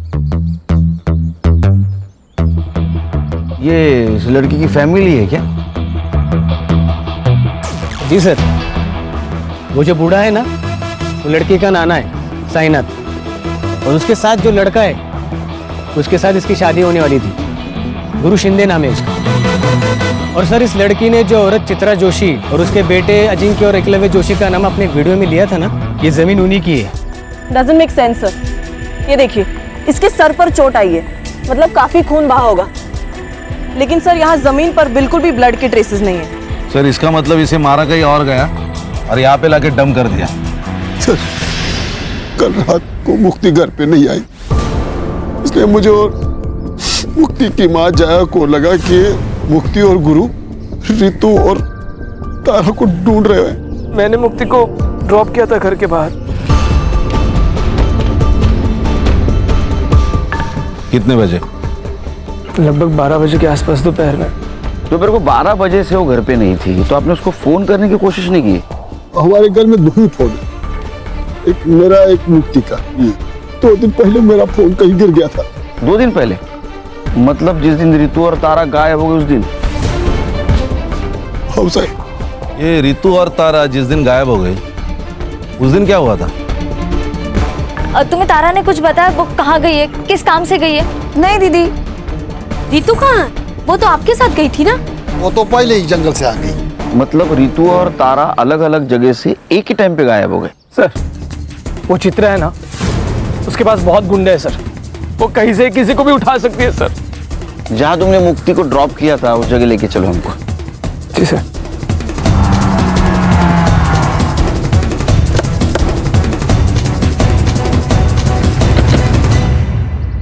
सर यहीं पे मुक्ति को ड्रॉप किया था मैंने, वो सामने घर है सर, यहाँ से वो पैदल गई थी।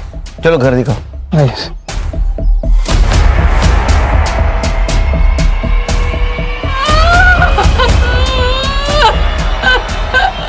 देखो, मुक्ति की मौत का अफसोस है हमें, लेकिन ये रितु और तारा दोनों अभी भी गायब है और जिंदा हो सकती हैं। अगर आप हमारी मदद करोगे तो शायद उन्हें हम ढूंढ पाएंगे। रितु और तारा का कहीं अफेयर चल रहा था? क्या बोल रहे हो सर आप? हमें हर एंगल चेक करना होता है। तारा कोमल को बोल के निकली थी मैं काम से जा रही हूँ, और रितु साईनाथ को बोल के निकली थी मैं घर जा रही हूँ, और दोनों एक साथ निकली। तो कहीं ऐसा तो नहीं कि दोनों का एक साथ भाग जाने का प्लान था? साहब, हमारी बेटियां ऐसी नहीं थी। अच्छा, ये एकलव्य जो बात कह रहा था उसमें कितनी सच्चाई है कि रितु पैसे लेकर? साहब, पूरे गांव ने हमारा जीना हराम कर रखा, ये क्या कम था जो अब आप हम गरीब की इज्जत उछाल रहे हैं? जीना हराम करके रखा है मतलब? साहब, चित्रा और उसके बेटों ने पूरे गांव में ये फैला दिया था कि मुक्ति, तारा, रितु धंधा करती है। कहीं भी कोई खड़ा हो जाए तो उल्टी सीधी बातें करने लगता है। अच्छा, ऐसा किसी पे शक है आपका कि जो इस झूठ बात को सच मानता हो?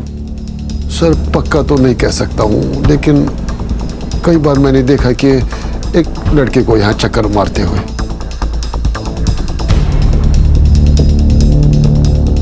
कौन है वो लड़का? साहब नाम तो नहीं पता है, लेकिन हाँ वो बाजार में कोई गिरीश नाम का आदमी है, उसके घर पे भाड़े पे रहता है। सर यहाँ कुछ भी नहीं है। अरे एक बात खटक रही है, दोपहर 12 बजे यहाँ से कैसे कोई गायब हो सकता है?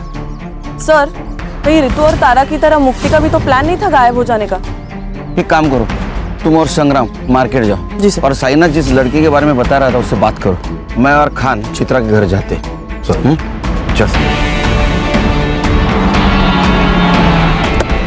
अब सर इतना तो बेवकूफ कोई होगा नहीं ना जो किसी को मार के उसके डेड बॉडी को खुद की ही प्रॉपर्टी पर डंप कर दे। सर ये सब हमारे खिलाफ साजिश है ताकि मेरा नाम उछले और मैं बदनाम हो जाऊं। ऐसा कोई क्यों करेगा? सर 3 महीने बाद हमारे गांव में मुखिया का चुनाव है और ये मुक्ति जिस समाज की है 40% डिसाइडेड वोटर है, जो किसी को भी वोट देंगे तो ऑब्वियसली वो जीत जाएगा। और ये मुक्ति का मंगेतर गुरु वो भी इस बार चुनाव लड़ने वाला है और इसीलिए उसी ने ये रेप अटेम्प्ट का मुद्दा बहुत उठाया। लेकिन मुक्ति ने जो वीडियो बनाया है उसमें उसने तुम लोगों का नाम लिया है। मुक्ति गुरु की होने वाली बीवी थी, वो उसकी बात नहीं सुनेगी तो किसकी सुनेगी? तुम दोनों में से एकलव्य कौन है? मैं हूं सर। और रितु कह रही थी कि तुमने उसका रेप करने की कोशिश की और तुम्हारा कहना है कि रितु पैसे लेके कोई भी काम करने के लिए तैयार होती है।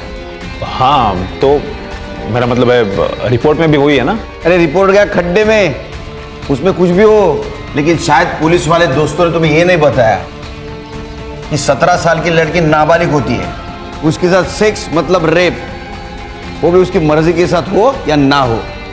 इसलिए बेटा तुम तो जेल जाओगे।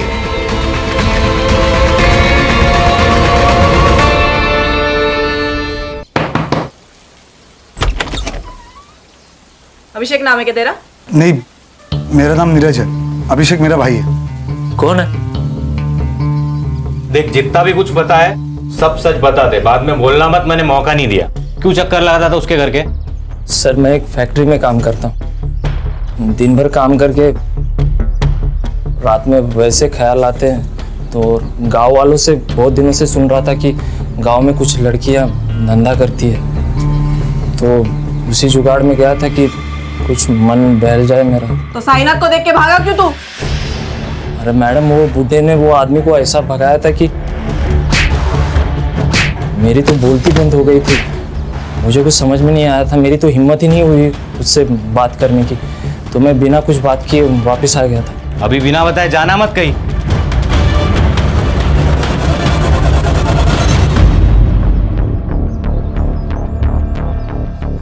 भाई हम तो फंस गए यार। ऐसे नहीं है, ऊपर वाले ने हमें टाइम दिया है, जो करने आए थे वो करके जाए।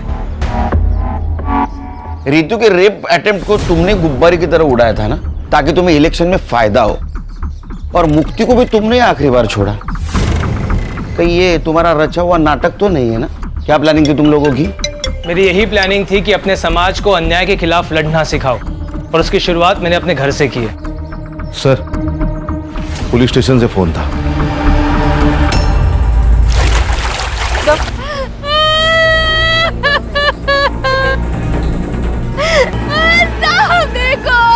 सर बॉडी फूलने के कारण ऊपर आ गई थी और गाँव वालों ने हमें इन्फॉर्म किया।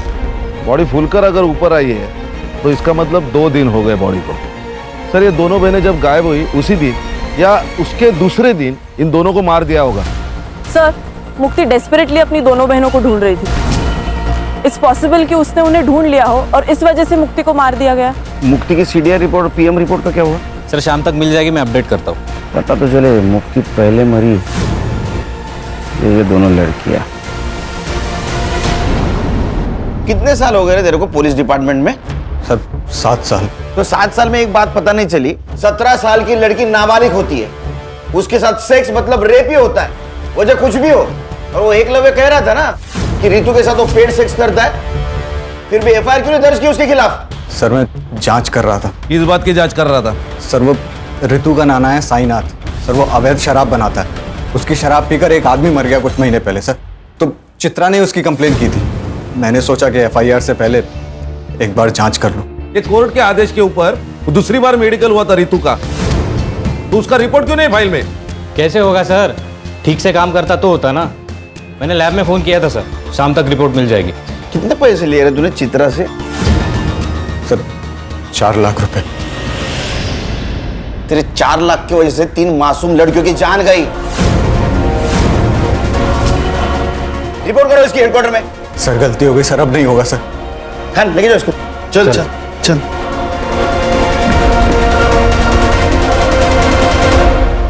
सर, ये मुक्ति की पीएम रिपोर्ट।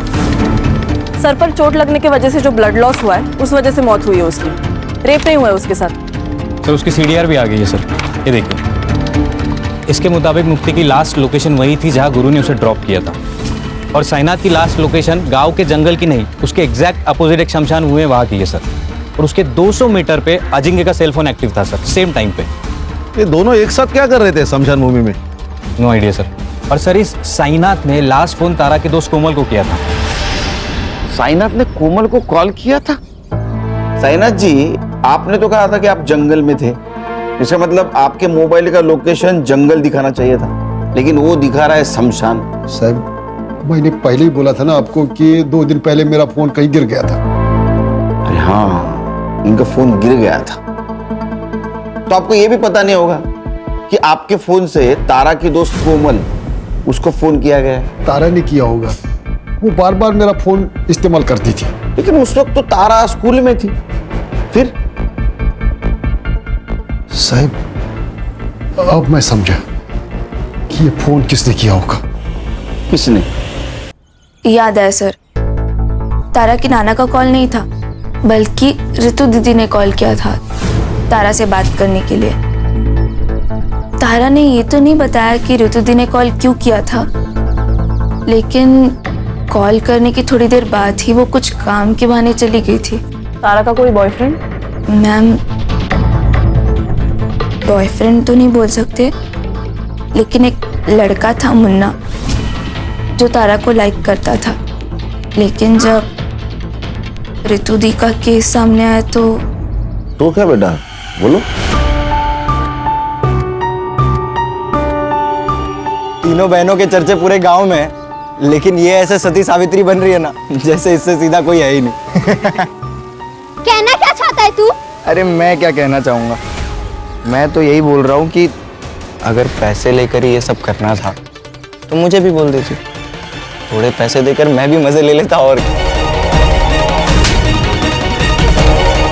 अबे रुक कोमल, लेके जा तारा को यहाँ से। इनको छोड़ूंगा नहीं, तू देख लेना। इस थप्पड़ का बदला ना मैं लेके रहूंगा।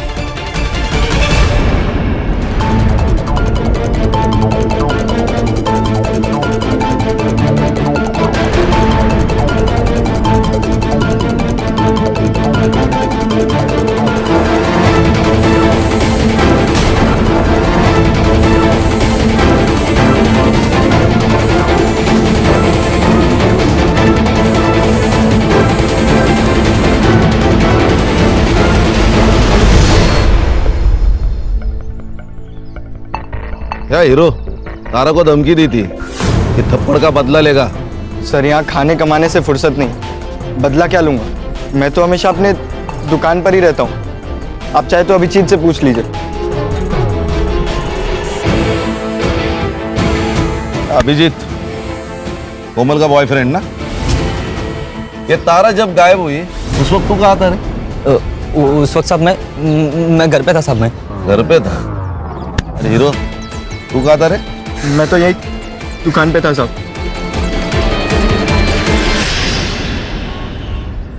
सर, ये ऋतु और तारा की पीएम रिपोर्ट। इन दोनों की मौत भी पानी में डूबने की वजह से हुई है sir. Accidental death? Probably not sir, क्योंकि इन दोनों लड़कियों के साथ रिपीटेडली रेप किया गया था और इनका टाइमिंग ऑफ डेथ मुक्ति की टाइमिंग ऑफ डेथ के 10 से 12 घंटे के बाद का है सर। मतलब इन दोनों लड़कियों को पहले होस्टेज बनाया गया? Most probably sir. सर ये रितु ने तारा को कॉल करके शमशान भूमि बुलाया। ये दोनों के साथ जो कुछ भी हुआ है ना, उसकी शुरुआत शमशान भूमि से हुई है। यानी खान, सवाल ये है कि ये दोनों लड़कियां अलग अलग जगह से एक ही जगह, मतलब शमशान घाट क्या करने गई थी? नहीं सर, वो भी साइनाथ के फोन में एक वीडियो मिला है सर।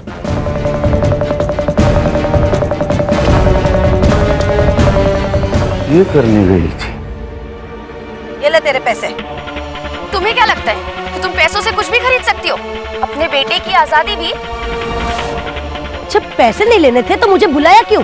ताकि तुम्हारी सच्चाई पूरी दुनिया के सामने ला सकूं कि कैसे तुम्हारे बेटे ने मेरे साथ गलत किया और तुम उसकी गलतियों पर पर्दा डालने के लिए कितने भी पैसे लुटाने को तैयार हो। अच्छा, क्या कर लेगी तू? बता क्या कर लेगी?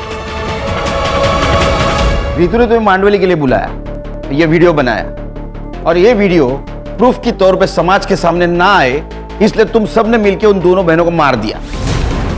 सर, हमने किसी को नहीं मारा। तो अजिंक्य क्या कर रहा था स्मशान में? उसको मैंने ही कहा था रुकने के लिए। एक्चुअली त्या दिवशी मी ऑफर केली होती जयाला, पर तब दोनों बहनों ने ना बोल दी कि हम केस वापस नहीं लेंगे। और फिर अचानक एक दिन रितु का फोन आया कि 10 लाख रुपए में वो केस वापस लेने को तैयार हो गई है। तब मुझे लगा कि कोई तो साजिश जरूर है, और इसीलिए मैंने अजिंक्य को कार में बिठा के रखा और मैं खुद कैश लेके उसके पास गई थी। और वही हुआ जो मैंने सोचा था। रितु ने वीडियो बना लिया। अच्छा, क्या कर लेगी तू? क्या बिगाड़ लेगी तू मेरा? बताती हूँ मैं क्या बिगाड़ लूंगी।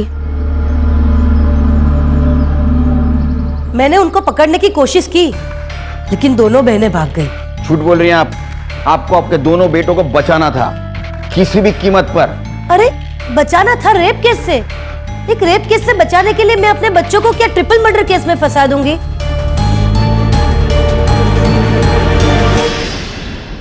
सर, एक आदमी के बारे में पता चला है सर। उसकी मौत साईनाथ ने बनाई हुई शराब पीने से हुई। कौन है? राकेश।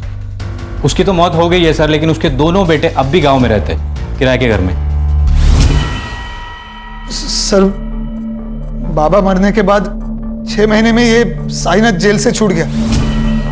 हमें उसे बस वापस जेल भेजना था। जेल भेजना था क्या ऊपर भेजना था? नहीं सर, उसे जेल भेजना चाहते थे हम लोग। बस इसके लिए उसकी भट्टी का पता लगाना जरूरी था ताकि पुलिस को उसकी भट्टी के बारे में बता सके सर। लेकिन इस बार साईनाथ ने भट्टी अपने घर पे नहीं लगाई थी सर, तो भट्टी के बारे में जानने के लिए उसके ऊपर नजर रखना जरूरी था, इसलिए हमने गांव में किराए पे घर लिया था सर। उससे बदला नहीं ले पा रहे थे, इसलिए उसका बदला लेने के लिए तुमने इन दोनों लड़कियों को मार दिया? नहीं सर। नहीं सर, बदला लेना चाहते थे सर हम, लेकिन कानूनी तरीके से सर। हाँ। गैर कानूनी तरीके से नहीं सर। संग्राम। सर, बैठ। तू तो कह रहा था वो रितु और तारा जिस दिन गायब हो गए उस दिन तू घर पे था, लेकिन तेरा मोबाइल लोकेशन स्मशान का दिखा रहा है। ए चल फटाफट बता, सर का गुस्सा बहुत बेकार है। तू सह नहीं पाएगा, चल बोल। बताता हूँ साहब, बताता हूँ साहब।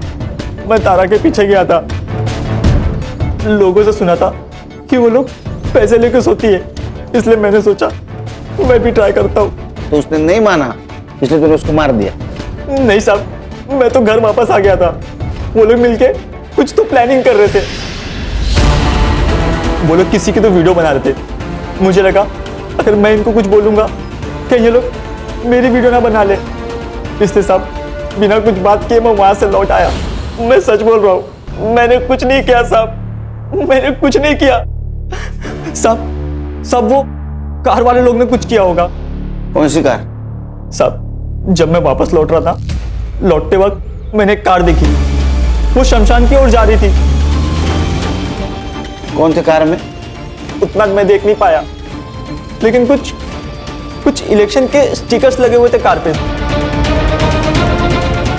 ये थे क्या? नहीं।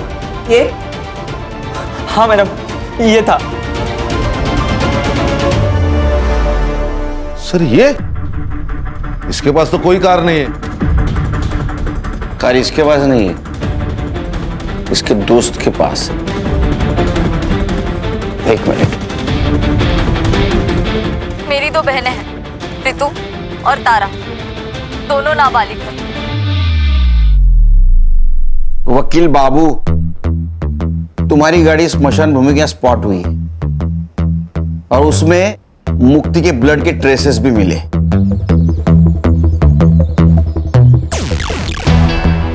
तभी किसी को बचाने के लिए झूठ बोलने में कुछ फायदा नहीं, सच सच बोल दो।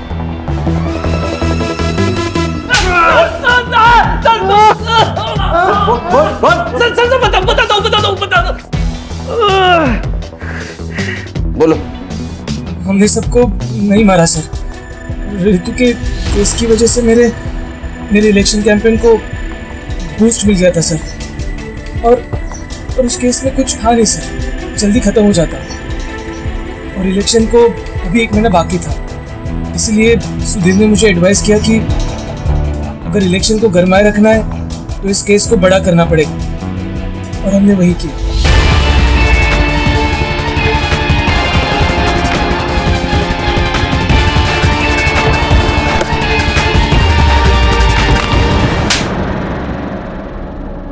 सर मुझे लगा कि मैं पहले किडनैपिंग के केस को उछालूंगा, बाद में मर्डर केस बना दूंगा, लेकिन एक दिन पहले मुक्ति को पता चल गया कि मेरा इन्वॉल्वमेंट है।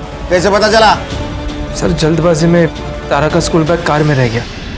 झूठ मत बोलो गुरु, ये बैग तारा का ही है, और अगर तुम मुझे सच नहीं बता रहे हो कि ये बैग तुम्हारे कार में कैसे आया, मैं अभी के अभी जाके पुलिस स्टेशन में सब कुछ सच बताऊंगी।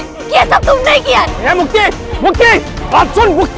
मुक्ति को मैंने चित्रा के बाग में फेंक दिया ताकि वो लोग फंस सके, और बाद में तारा और रितु को मार दिया। प्लान तो यही था सर, पर उसके पहले वो दोनों भाग गई। उस रात उन दोनों को मारने वाले थे, पर उस दिन गुरु लेट हो गया और मैं नशे में धुत था। पर इतने में पता नहीं कैसे रितु ने अपने आप को खोल लिया, और जब मैं रूम में घुसा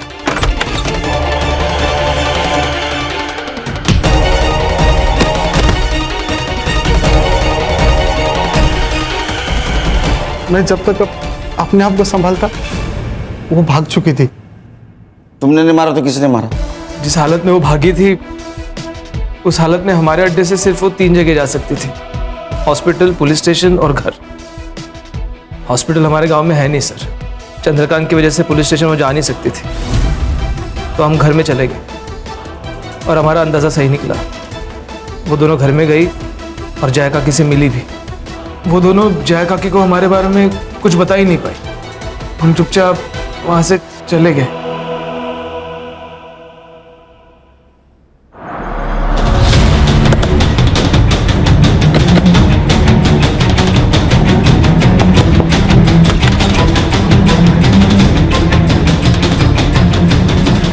एक बार झूठे केस में रितु का नाम आने पर पूरे गांव वालों ने उसका जीना हराम कर दिया था, और जब उसके साथ सही में बलात्कार हुआ तो ये कौन मानता साहब कि वो दोनों अपने बलात्कारी को नहीं जानती थी।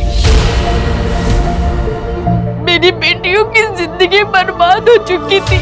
अगर वो जिंदा रहती तो ये गांव वाले और समाज उसकी जिंदगी को नरक से भी बदतर बना देते, और ये ना मैं बर्दाश्त कर पाती हूँ ना मेरी बेटियां।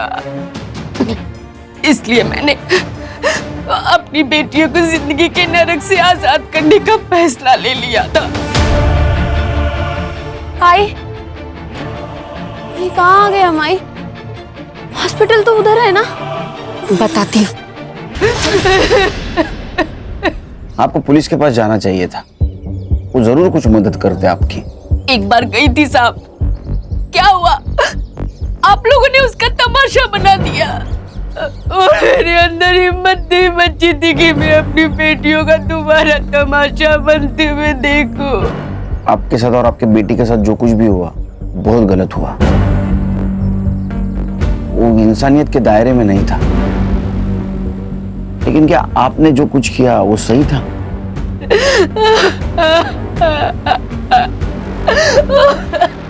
सर, सिर्फ इसलिए कि कोई हमारे जाति धर्म का नहीं है, हम उसके साथ इतना गंदा बर्ताव कैसे कर सकते हैं?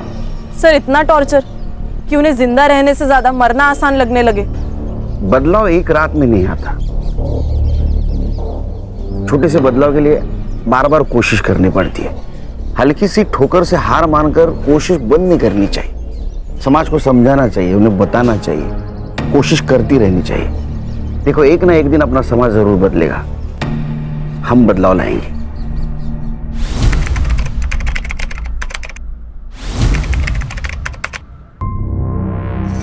कहीं ना कहीं हम सभी सेल्फिश होते हैं। देखा जाए तो गैरों के बीच ही नहीं, हम अपनों के साथ रहते हुए भी सिर्फ अपने ही बारे में सोचते हैं।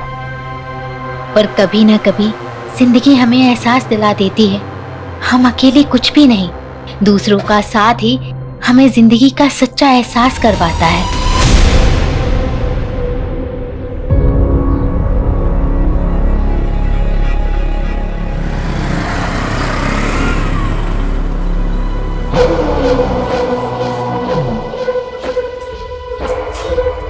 कब से वेट कर रहा हूँ तुम्हारा Devika. I called you also, तुम फोन ही नहीं उठा रही थी। फोन मैं घर पे ही छोड़ रही थी। अच्छा, तुम बुरा ना मानो तो हस्बैंड के नाते ये पूछ सकता हूँ कि वह वही हो। अब डिनर में क्या खाओगे? मैं बना देती हूँ। तुम बना रही हो? क्या बात है, कुक नहीं आ रही क्या आज? उसकी अब जरूरत नहीं है, मैंने खाना बनाना सीख लिया। और वैसे भी हर औरत को खाना बनाना तो आना ही चाहिए। सुन के बहुत अच्छा लगा। वैसे आजकल तुम मुझसे बहुत प्यार से मेरे बारे में काफी सोचने लगी हो। मैंने तुम्हें समझने में बहुत देर कर दी जोसेफ, पता नहीं, खुद में ही उलझी हुई थी।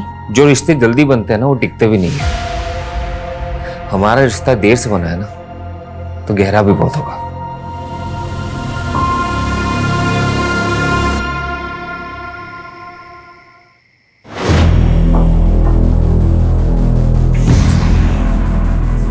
ऐसे क्या देख रहे हो? खाओ ना। नहीं, पहले तुम खाओ।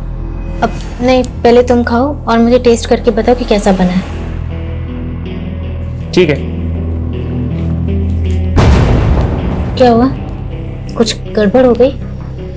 नहीं, it's very delicious। झूठी तारीफ तो नहीं कर रहे? झूठी तारीफ क्यों करूं? मेरी बीवी ने पहली बार अपने हाथों से खाना बनाया। ये खाना तो भाई बहुत स्पेशल है। खाओ खाओ।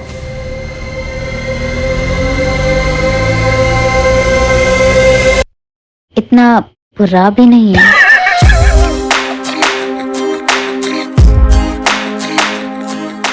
एक बात बोलूं,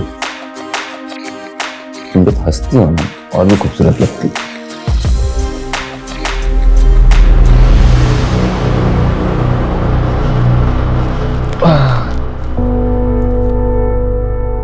जोसेफ, तुम्हें कुछ चाहिए था?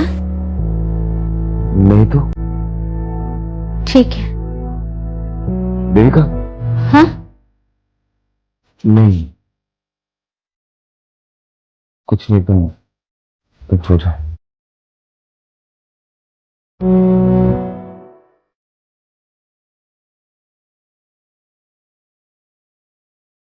रिश्ते भी अजीब होते हैं। कभी दो लोग दो पटरियों की तरह साथ चलते रहते हैं और कभी मिलके भी नहीं मिल पाते। तो कई बार रिश्तों का एक लंबा सफर भी एक क्षितिज पे आके मिल जाता है, पता ही नहीं चलता। दो अजनबी राहें ऐसी राह पर मिल जाती हैं जो जिंदगी को अलग ही आयाम पर ले जाती हैं। सच में? आज मैं इतना खुश हूं। हम 2 से 3 होने वाले।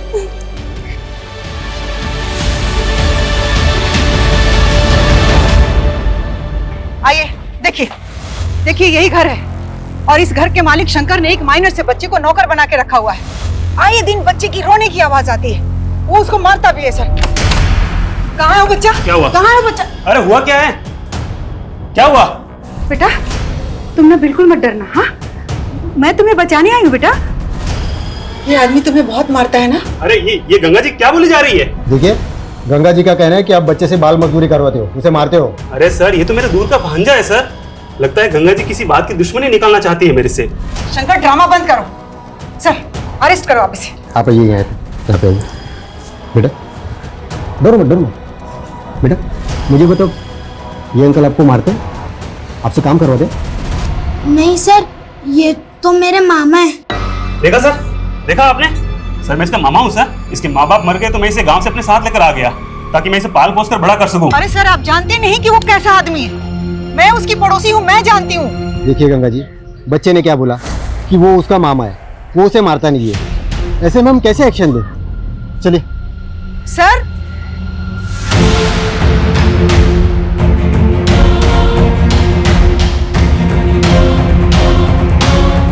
क्या हुआ माँ? अरे बेटा, ये कांस्टेबल भी ना शंकर की बातों में आ गया।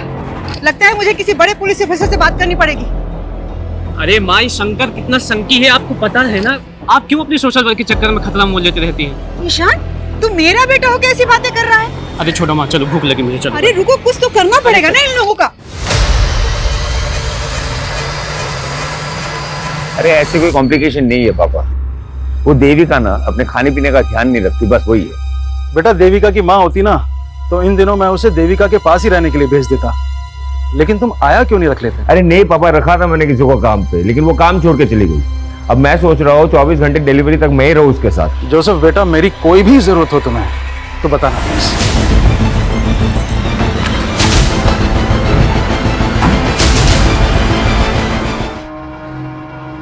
बताइए सर। लेकिन आपकी बीवी ने सुसाइड किया, कोई तो वजह होगी। सब कुछ ठीक था हमारे बीच में, उसने क्यों किया मुझे कुछ समझ में नहीं आ रहा। इससे तो हमारे बच्चे के बारे में घर में कहीं भी सुसाइड नोट जैसा तो कुछ नहीं मिला। हैरानी की बात है, हस्बैंड कह रहा है कि दोनों के बीच में सब कुछ ठीक ठाक था। अगर ठीक ठाक था तो फिर बीवी ने सुसाइड क्यों किया? कोई तो बड़ी वजह होगी, उसे वजह के बारे में कुछ पता ही नहीं। पड़ोसी से पता करो, क्या वाकई मियाँ बीवी के बीच में सब कुछ ठीक ठाक था? सर कल ही मैंने अपनी बेटी से फोन पर बात की थी। ऐसा लगा ही नहीं कि वो अचानक से ऐसा कदम उठा लेगी। लेकिन आपकी बेटी ने खुदकुशी की है तो जाहिर सी बात है कोई बड़ी वजह होगी, वरना आप खुद सोचिए 4-5 महीने की प्रेग्नेंट लेडी इतना एक्सट्रीम स्टेप क्यों उठाएगी? सर यही बात तो मुझे भी खाई जा रही है। देविका और जोसेफ की शादी कब हुई थी? कितना वक्त हो गया? सर यही करीब कोई 1.5 साल। और मियाँ बीवी के बीच में रिश्ता कैसा था? कोई अनबन, कोई लड़ाई झगड़ा? नहीं सर, मेरा दामाद तो देविका को अपनी जान से भी ज्यादा चाहता है।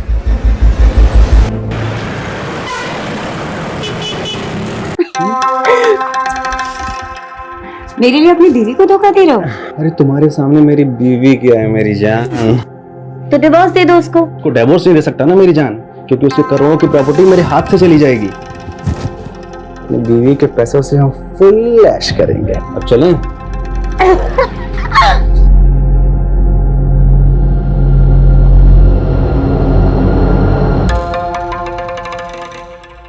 Good pose.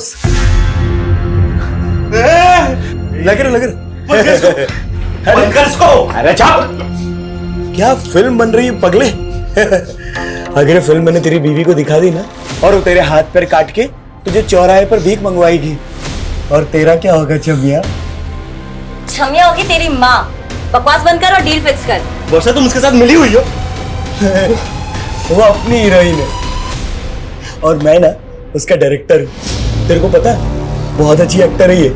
50 लाख रुपए लेती है, बहुत महंगी। अभी 50 लाख रुपए तू देगा ना? नहीं प्लीज। अबे साले, इतनी चुम्मिया लेने दिया है तो इसकी तो बड़ी कीमत लगेगी ना, है ना? कोई फाउल प्ले नजर नहीं आ रहा है। लेकिन शर्मा, एक 4-5 महीने की प्रेग्नेंट औरत जो कि माँ बनने वाली वो ऐसे सुसाइड करेगी, कोई तो बड़ी वजह होगी। अब वजह के बारे में ना तो हस्बैंड को पता है ना फादर को, और उसके पड़ोस में भी इंक्वायरी की। सब लोगों का यही कहना है कि देविका का और उसके पति का काफी अच्छा रिश्ता था। या फिर कोई ऐसी वजह है जो हस्बैंड और फादर भी नहीं जानते, या फिर जानते हैं लेकिन छुपा रहे हैं। शर्मा, जब तक वजह का पता नहीं चल जाता हम केस क्लोज नहीं कर सकते। देविका के दोस्त, रिश्तेदार, call record, social media account सब जगह चेक करो, शायद कोई हिंट मिले। Okay sir.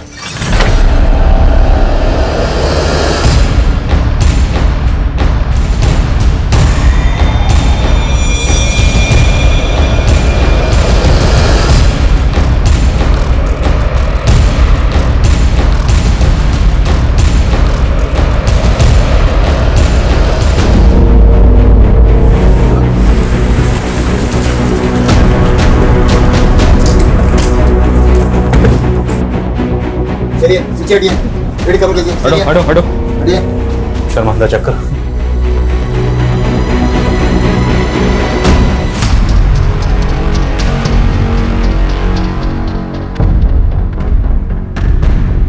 घर की कंडीशन देखकर लग रहा है कि रॉबरी का केस है। हो सकता है कि का तो लूट के इरादे से घर में आया और लूट के साथ साथ। सर इनका गंगा अग्रवाल नाम है और ये पड़ोसी इन लोगों ने कॉल किया था। आइए। सर सुबह मैंने दरवाजा खुला देखा। सर ये अपने बेटे ईशान के साथ रहती थी। मैंने सुबह ईशान को कॉल किया था लेकिन उसका फोन बंद आ रहा है सर। कहाँ हो सकता है ईशान? सर उसको तो हमने पिछले 2 दिन से यहाँ नहीं देखा। काम क्या करता है? सर वो एक मल्टीनेशनल कंपनी में जॉब करता है। कविता, इनसे ईशान का नंबर लो और कॉल करो सर। शर्मा, आया। बड़ी को पोस्टमार्टम के लिए भेजो और फोरेंसिक को बोलो। Okay sir. श्वास सर। क्या हुआ? सर दरअसल मैं जानता हूँ इस लेडी को। कुछ दिनों पहले इसने अपने पड़ोसी शंकर के खिलाफ कंप्लेंट की थी मुझसे। देखिए यही घर है और इस घर के मालिक शंकर ने एक माइनर से बच्चे को नौकर बना के रखा हुआ है। कल रात गंगा का ब्रूटल मर्डर हो गया, तुम तो जानते ही होगे। सर मुझे कैसे पता होगा? तो गंगा ने तुम्हारी कंप्लेंट क्यों की? अरे सर उनको कोई गलतफहमी हुई थी। वो तो हम गड़बड़ों की दूर कर देते हैं। फिलहाल तुम ये बताओ, तुम्हारे यहाँ जो माइनर बच्चा काम करता था वो कहाँ? सर वो मेरे दूर का भांजा है सर। उसे जरा पास बुलाओ कहाँ हो? लेकिन सर वो तो गाँव चला गया। कौन सा गाँव? एड्रेस बोल। देख परेश, मैं पहले ही बोल चुकी हूँ, ये 1 नाइट स्टैंड का धंधा मैं छोड़ चुकी हूँ। अरे वो ठीक है, लेकिन ये आदमी ना एक रात का 1 लाख रुपया दे रहा है पूरा।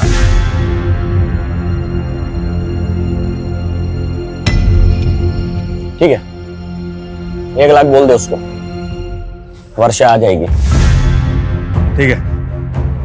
साले, यहाँ हम लाखों का धंधा कर रहे हैं और तू बस 1 लाख रुपए के लिए मुझे। अरे बेबी सोच, जो आदमी एक वन नाइट स्टैंड का तुझे 1 लाख रुपए दे रहा है वो कितनी मोटी आसामी होगा। अरे तू उसके साथ एक रात बिता, फिर उसकी पूरी हिस्ट्री निकाल ले, उसके बाद तो हम उसको अपना बकरा बना ही लेंगे, है कि नहीं?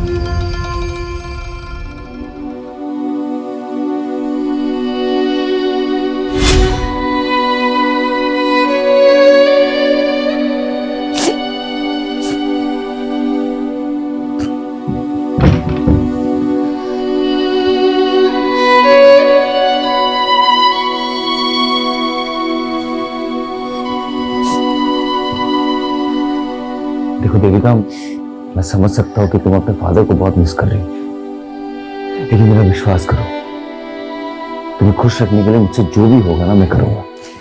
मैंने तुम्हें बोला था ना कि पापा को शादी के लिए मना कर दो। तुम्हें अच्छे से मालूम था कि ये शादी मेरी मर्जी से नहीं हो रही। देखो देविका, समझदारी इसी में है that you accept the truth। और सच्चाई ये है कि अब हमारी शादी हो चुकी है, लेकिन जो वादा मैंने तुम्हारे पापा से किया है वही वादा तुमसे भी कर रहा हूँ कि तुम्हें खुश रखने के लिए मैं कुछ भी करूंगा। लेकिन मैं तुमसे प्यार नहीं करती। वो तो मुझे पता है, प्यार तो बहुत दूर की बात है, तुम शायद मुझे पसंद भी नहीं करती, लेकिन देखना एक दिन तुम्हें मुझसे प्यार हो ही जाएगा। सब कभी नहीं होगा, और हाँ, आइंदा मुझे छूने की कोशिश मत करना।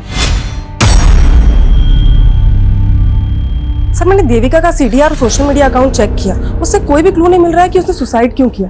लेकिन सर उसकी डेली एक्टिविटी में एक चीज बहुत अजीब थी, वो चर्च के सामने एक आदमी को रोज खाना खिलाने जाती थी और वो भिखारी कुछ दिनों से गायब है। तो तुम्हें लगता है उस भिखारी का देविका के सुसाइड से कुछ ताल्लुक हो सकता है? हो सकता है सर। ठीक, पता करो भिखारी कौन है और कहाँ गायब सर। और सबको बुलाओ। Okay sir. सर, गंगा के बेटे ईशान का कुछ पता नहीं चल रहा है। पता चला है कि वो गंगा के मर्डर से एक दिन पहले से ऑफिस नहीं आ रहा था। तो यू थिंक कि ईशान के गायब होने का उसकी शर्मा उसके गायब होने की कुछ और वजह भी हो सकती है। ईशान के कॉल रिकॉर्ड चेक करो। Okay sir. और सर, गंगा का फोन अनलॉक हो गया जो हमें क्राइम सीन से मिला था। उसके फोन के रिकॉर्ड के मुताबिक उसने लास्ट कॉल केदार वर्मा को किया था। सर दरअसल गंगा जी गरीबों और बेसहाराओं के लिए एक रैन बसेरा बनवाना चाहती थी, तो वो मेरे थ्रू ही सर जमीन देख रही थी, इसलिए मैंने उनको कॉल किया था सर। आप गंगा जी को कब से जानते थे? करीब 6-7 महीने से। उनका किसी से कोई झगड़ा, कोई दुश्मनी? सर इसके बारे में तो मुझे कुछ नहीं पता है सर। अगर गंगा कोई जमीन खरीदने वाली थी तो हो सकता है उसने घर में कुछ कैश ला के रखा हो और इसी कैश की वजह से उसको मार दिया गया। सर शंकर ने अपने भांजे का जो गांव का एड्रेस दिया था वो फेक निकला, और सर शंकर भी घर पे नहीं है, शायद वो भाग गया होगा। और ये सब तुम्हारी गलती की वजह से हुआ, क्योंकि तूने गंगा की कंप्लेंट को सीरियसली लिया ही नहीं, मुझे तक नहीं बताया। अब खड़े क्या हो, पता करो शंकर कहाँ भाग गया। सर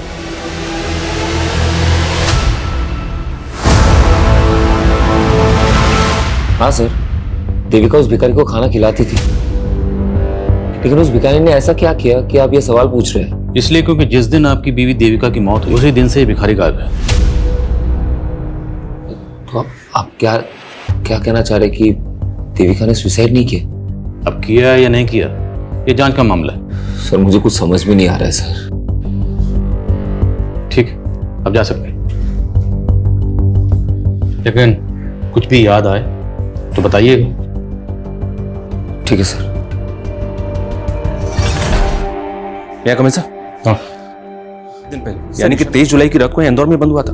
उसके कॉल रिकॉर्ड्स के मुताबिक उसको लास्ट कॉल वर्षा नाम की एक लड़की ने किया था। ये वर्षा है सर, ये वर्षा सूरत की रहने वाली है, और सरप्राइजिंग बात यह है कि तुम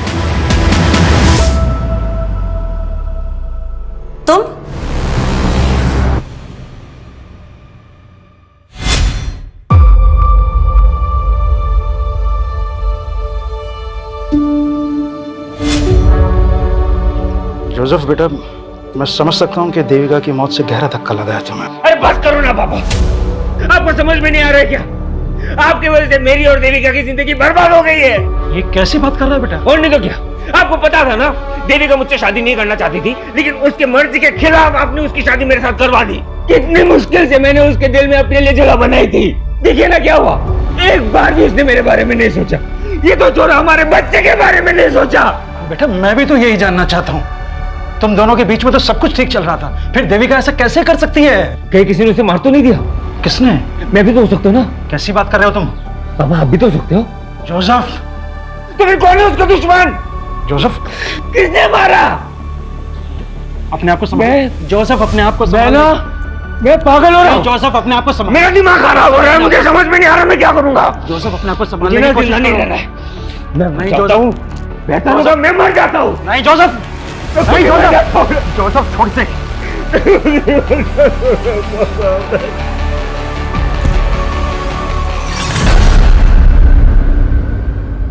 वर्षा का मर्डर हो गया? जी, 23 जुलाई की रात वर्षा के सीडीआर से ही हमें पता चला कि उसने आखिरी कॉल ईशान को किया था। हम आप लोगों से कांटेक्ट करने ही वाले थे। 23 जुलाई से ईशान गायब है? Yes sir. और उसके अगले दिन 24 जुलाई को हमारे यहाँ इंदौर में। सर वर्षा का मर्डर 23 जुलाई को हुआ, लेकिन हमें इन्फॉर्मेशन 24 जुलाई को मिली। वर्षा करते क्या थे? स्कॉट थे। वर्षा के सीडीआर से ही हमें परेश और विक्रम का नंबर मिला। दोनों का क्रिमिनल बैकग्राउंड है। परेश एक पिम्प है और वर्षा इस विक्रम के साथ मिलकर लोगों को ब्लैकमेल किया करती थी। तो ईशान का एक एस्कॉर्ट से क्या ताल्लुक हो सकता है? हो सकता है सर ईशान भी वर्षा और विक्रम से ब्लैकमेल हो रहा हो। ये भी हो सकता है कि ईशान के गायब होने में इस विक्रम का ही हाथ हो।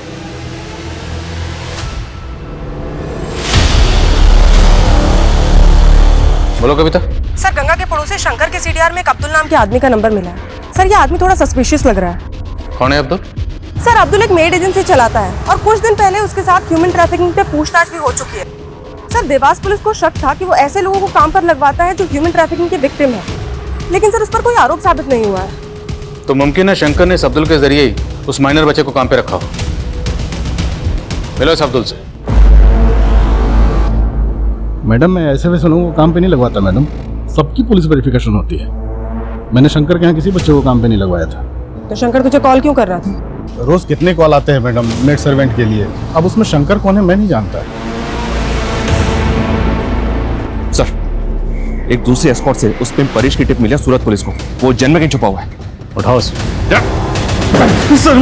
मैंने कुछ नहीं किया सर। सर मैं तो उस रात वर्षा के लिए सिर्फ एक क्लाइंट बुक किया था सर। कौन क्लाइंट? नाम बोल। सर मैं उससे पर्सनली जानता हूँ सर। सर उसने मुझे सामने से फोन किया था और वर्षा को 1 लाख रुपए देने के लिए कहा था। सर मुझे लगता है उसने ही मारा हो उसे। हाँ वो मारा हमें पता है कि वर्षा और विक्रम लोगों को ब्लैकमेल करके लूटते थे। तेरा क्या रोल इसमें? पार्टनर है उनका? हाँ? नहीं सर ये उन दोनों का अलग से कांड है सर। विक्रम का? सर मुझे नहीं पता सर। उस क्लाइंट ने जिस नंबर से कॉल किया था नंबर बोल।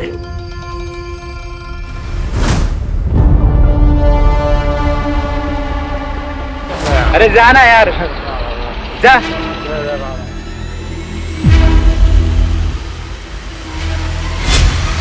जिस दिन आपकी बीवी देविका की मौत हुई उसी दिन से ही भिखारी गायब है। कहाँ गायब हो गए?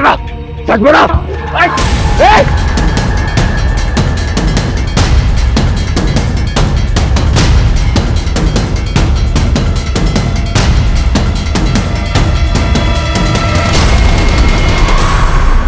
परेश ने वर्षा के कस्टमर का जो नंबर दिया था वो नंबर फेक आईडी का है। हो सकता है सर ये वर्षा का कोई ऐसा क्लाइंट हो जो वर्षा से ब्लैकमेल ले रहा हो और उसी ने वर्षा को मार दिया। दोनों केसेस अलग अलग हैं। और सर ये ईशान के गायब होने की कहानी भी समझ में नहीं आ रही।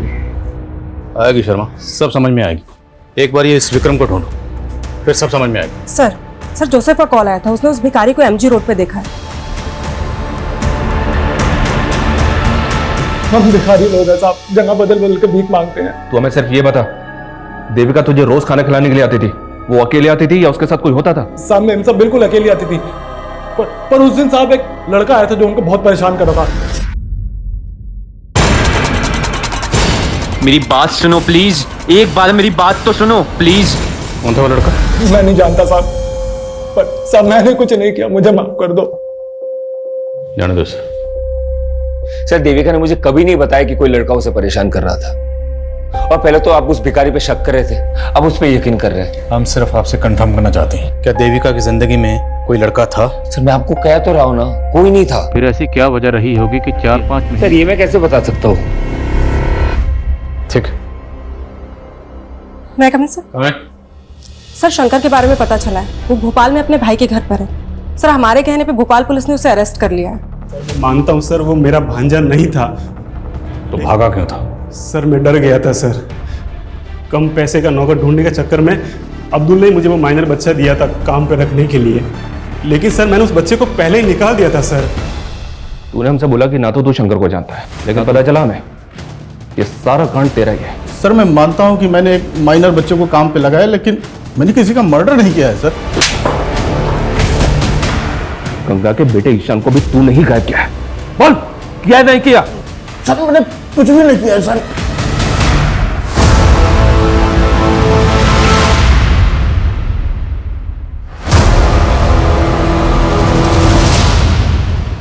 चल ला, अगली किश्त दे। नहीं लाया और ना लाऊंगा। क्या? हाँ, मैंने अपने वाइफ को सब बता दिया है। तुझे जो वीडियो भेजना है भेज। 1.5 आना बनता है तेरी तो। साले तो पुलिस लेकर आया। अब जल्दी से बता। वर्षा तो मेरी पार्टनर थी साहब, मैं उसको क्यों मारूंगा? और ये गंगा कौन है? मैं किसी गंगा को नहीं जानता। मैं बताता हूँ तुझे गंगा कौन। गंगा ईशान की माँ, और ये वर्षा ईशान को कॉल करती थी। अब ये बता कि वर्षा ईशान को कॉल क्यों करती थी? बोल। कौन है तो? कौन क्या? और शक्ल क्या देख रहा है? जल्दी कर। वर्षा तू भी इसके साथ मिली है? अबे वो अपनी टीम में। एक और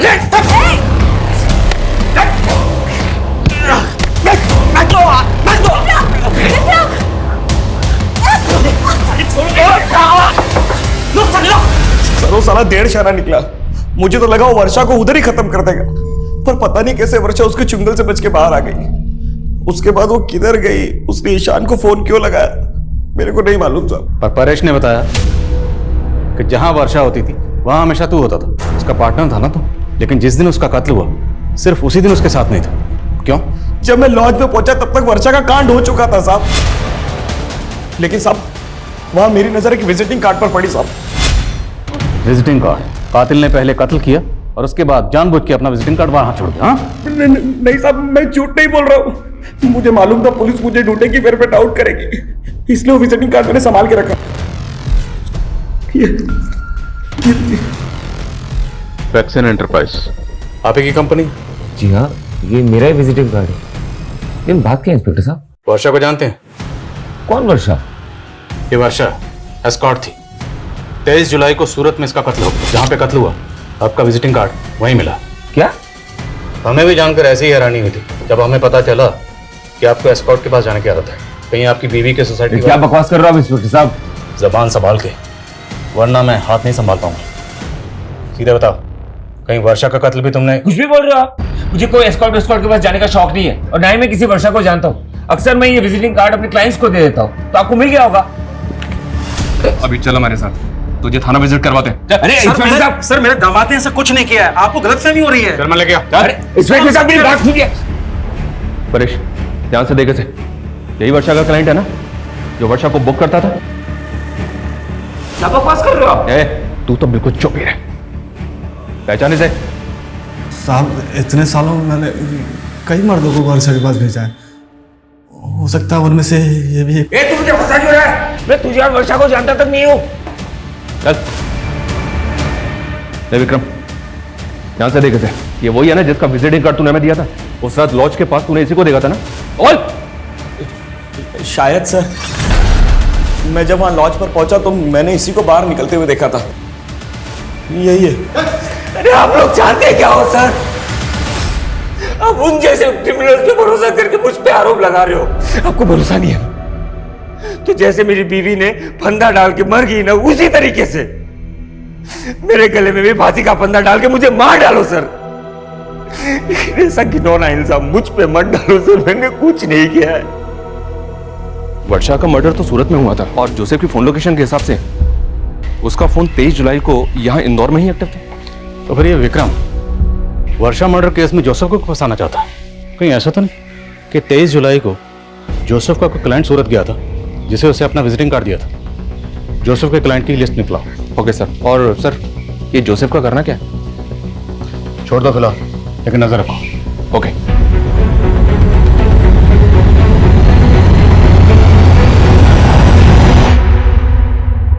मैं कम सर, स्टेट एजेंट केदार के बारे में इंफॉर्मेशन मिली है। उसने एक बिल्डर के साथ मिलकर फॉरेस्ट लैंड पर अनऑथराइज्ड कंस्ट्रक्शन करवा लिया और सर वहाँ के सारे फ्लैट्स भी बेच दिए। सर ये घोटाला बहुत बड़ा है, और सर ये भी मालूम पड़ा है कि उसकी फॉरेस्ट डिपार्टमेंट के लोगों के साथ काफी अच्छी साठगांठ है। लेकिन गंगा ऐसे फ्रॉड स्टेट एजेंट से इलीगल जमीन क्यों खरीद रही थी?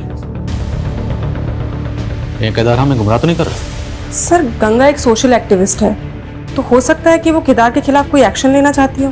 गंगा का फोन चेक करो, हो सकता है उसमें केदार के खिलाफ कोई सबूत मिले। और नजर रखो केदार पे।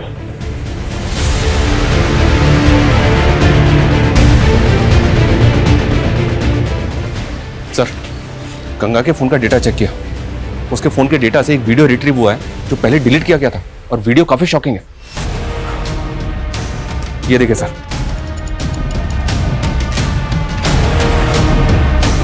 गंगा के फोन में देविका का वीडियो, और वो भी ऐसा वीडियो।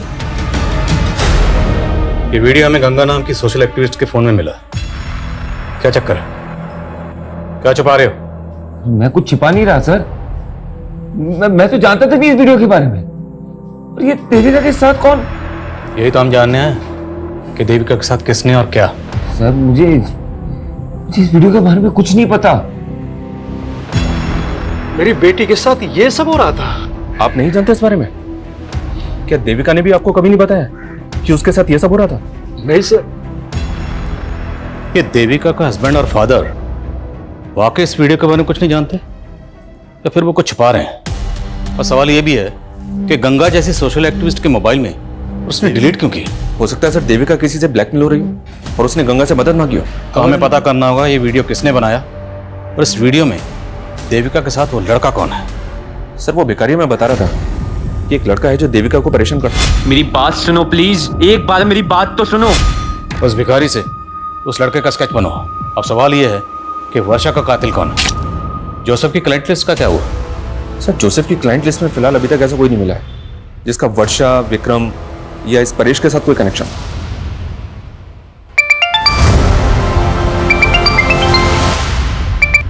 हेलो,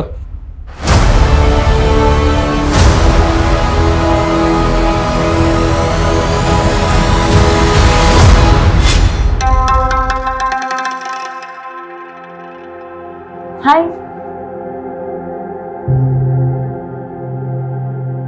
आप किसी का वेट कर रहे हैं? एक्चुअली मैं कंपनी ढूंढ रही थी।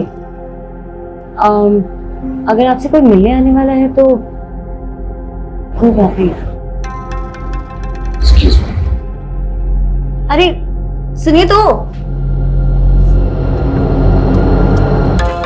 अरे ये क्या बदतमीजी है? आप तो बुरा मान गए। मैं एक्चुअली कहना चाह रही थी कि अगर आप अकेला महसूस कर रहे हैं तो देखो, तुम गाड़ी से निकलो प्लीज।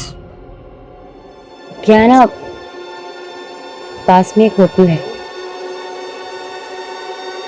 एक बार फिर से सोच लो। अब आगे से हम लोग कभी नहीं मिलेंगे। अच्छा, अभी नशे में तो कह रहे थे कि तुम्हारी बीवी तुम्हारे साथ सोती हुई है।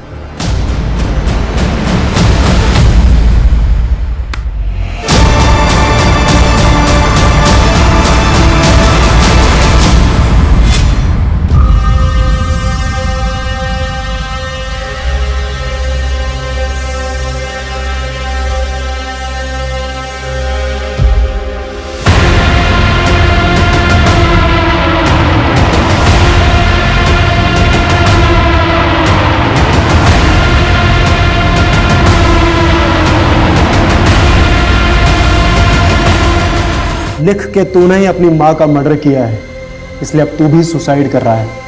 चल लिख।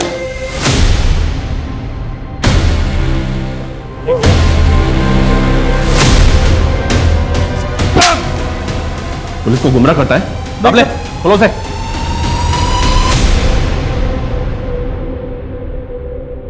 सर मैंने गंगा को नहीं मारा है सर। अबे ओ, तेरी बात पे पहले भरोसा करके देख चुके हम, अभी और नहीं, अभी सिर्फ सच बोल। मेरा यकीन मानिए सर। सर मैं झूठ नहीं बोल रहा हूँ सर, मैं उसको सबक सिखाना चाहता था क्योंकि उसने मेरा जीना आराम कर दिया था सर। देखो गंगा, मेरे किए गए घपलों से तुम्हें भी फायदा हो सकता है, तो ये 5 लाख रुपए लो और अपना मुंह बंद रखो। केदार, फॉरेस्ट डिपार्टमेंट की जमीन पर जबरदस्ती कब्जा करके तूने झूठे कागज बनवाए और तो और लोगों को फ्लैट भी बेच दिए। मैं तुम्हारी ये पोल खोल कर रहूंगी, सबूत है मेरे पास। लेकिन सर उससे पहले उसका मर्डर हो गया। और सर मेरा यकीन मानिए, मुझे नहीं मालूम उसको किसने मारा है। शर्मा, बड़ी टेढ़ी खीर आई, पहले इसको जरा सीधा करो, फिर बात करते हैं। सर नहीं, जाओ। क्या मेरी माँ का मर्डर हो गया? पता ही होगा तुम। हमें पता चला है कि तू और देविका कॉलेज में एक साथ पढ़ते थे, और ये भी पता चला है कि देविका की मौत से पहले तो उसे मिलने गया था।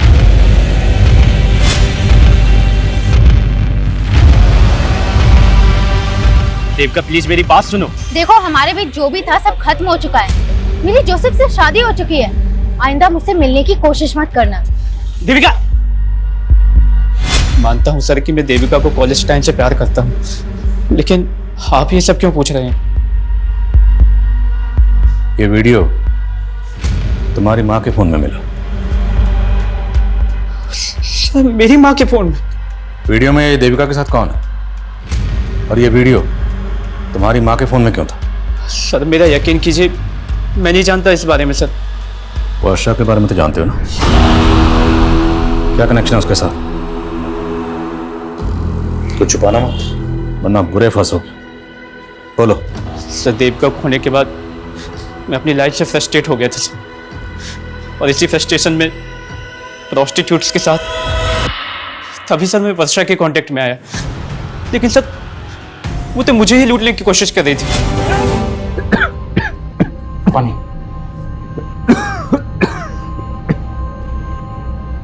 ये अचानक से तुम्हें हो क्या रहा है? दिन पे दिन तबीयत खराब सी होती जा रही है।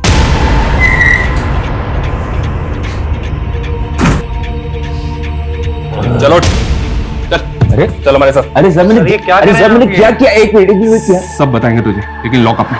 अरे सर मेरी बात तो सुनिए। चलो सर। अरे सर मेरी बात इसने कुछ नहीं किया ही नहीं सर। मुझे क्यों लेके आया? मैं कह तो रहा हूँ मैंने कुछ नहीं किया। सर तुम्हारे नाटक से पर्दा अब उठ चुका है।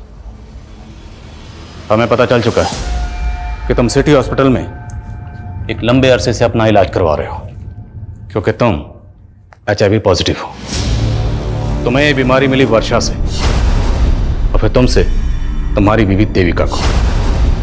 23 जुलाई की रात को तुम यहाँ इंदौर में नहीं बल्कि सूरत में थे।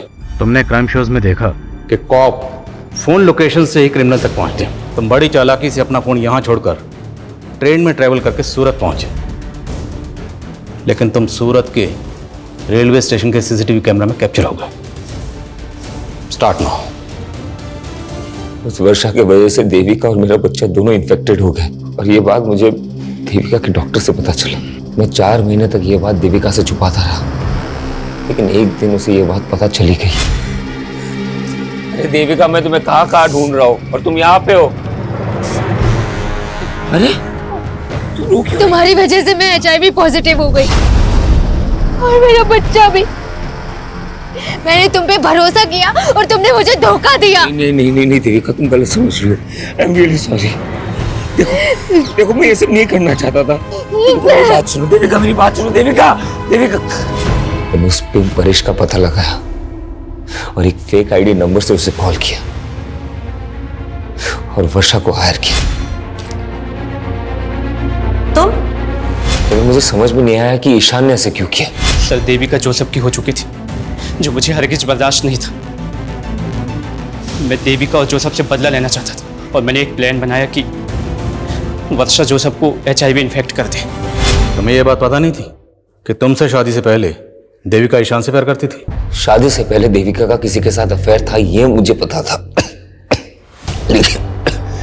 लेकिन वो ईशान था, ये मुझे नहीं पता था। फिर तुम दोनों की शादी कैसे हुई? सर ये सब कुछ उस गंगा की वजह से हुआ है। देखिए यही घर है, और इस घर के मालिक शंकर ने एक माइनर से बच्चे को नौकर बना के रखा हुआ है। मेरी बेटी तो ईशान से प्यार करती थी, लेकिन गंगा को मेरी बेटी और ईशान की नजदीकियां पसंद नहीं थी। और सर वो वीडियो गंगा ने बनाया था, जिसमें मेरी बेटी उसके बेटे के क्या? उस वीडियो में जो लड़का है वो ईशान है? मैडम मुझे सच में नहीं मालूम था कि मेरी माँ ने हम दोनों का कोई वीडियो भी बनाया था। सर वो औरत जितनी भी महान बनती थी, लेकिन बहुत गिरवी औरत थी। महेश, देखिए अपनी बेटी की करतूत। कौन बोल रही हैं? गंगा अग्रवाल। तेरी बेटी ना मेरे बेटे को अपने प्यार के जाल में फंसाने की कोशिश कर रही है। ये कैसी बातें कर रही हैं आप? जो लड़की शादी से पहले मेरे बेटे के साथ सो सकती है, वो लड़की किसी और के साथ भी सो सकती है। और अगर तूने अपनी बेटी को नहीं समझा है ना, तो ये वीडियो वायरल कर दूंगी। वैसे भी मेरा बेटा तो इसमें दिख नहीं रहा। नहीं प्लीज ऐसा मत करना। इससे पहले कि तेरी बेटी का जादू मेरे बेटे के सर चढ़कर बोले, अपनी बेटी की शादी करा दो। और सिर्फ 7 दिन की मोहलत दे रही हूँ बस। लेकिन इतनी जल्दी मैं देविका की शादी कैसे कर पाऊंगा? लड़का भी मैं बता देती हूँ।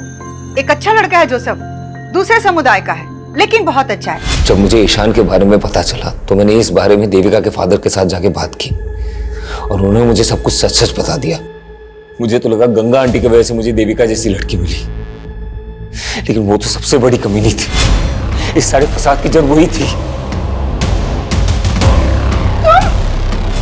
तो उस ईशान को भी नहीं छोड़ता, लेकिन वो मुझे मिला नहीं। उसके और उसकी मां की वजह से आज देविका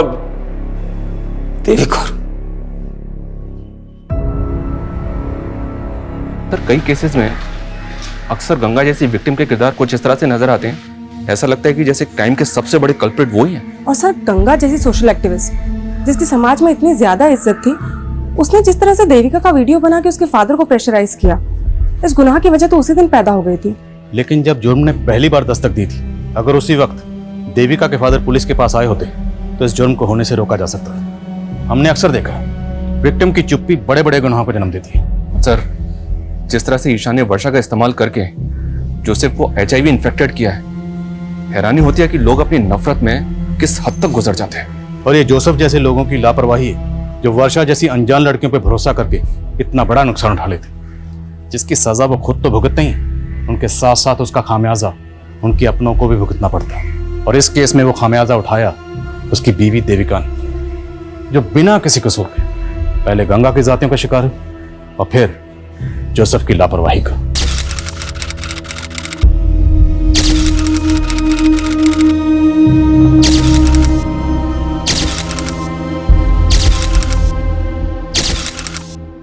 क्राइम पेट्रोल्स के और भी दिलचस्प कहानी देखने के लिए हमारे चैनल को सब्सक्राइब करें और बेल आइकॉन दबाना न भूलें।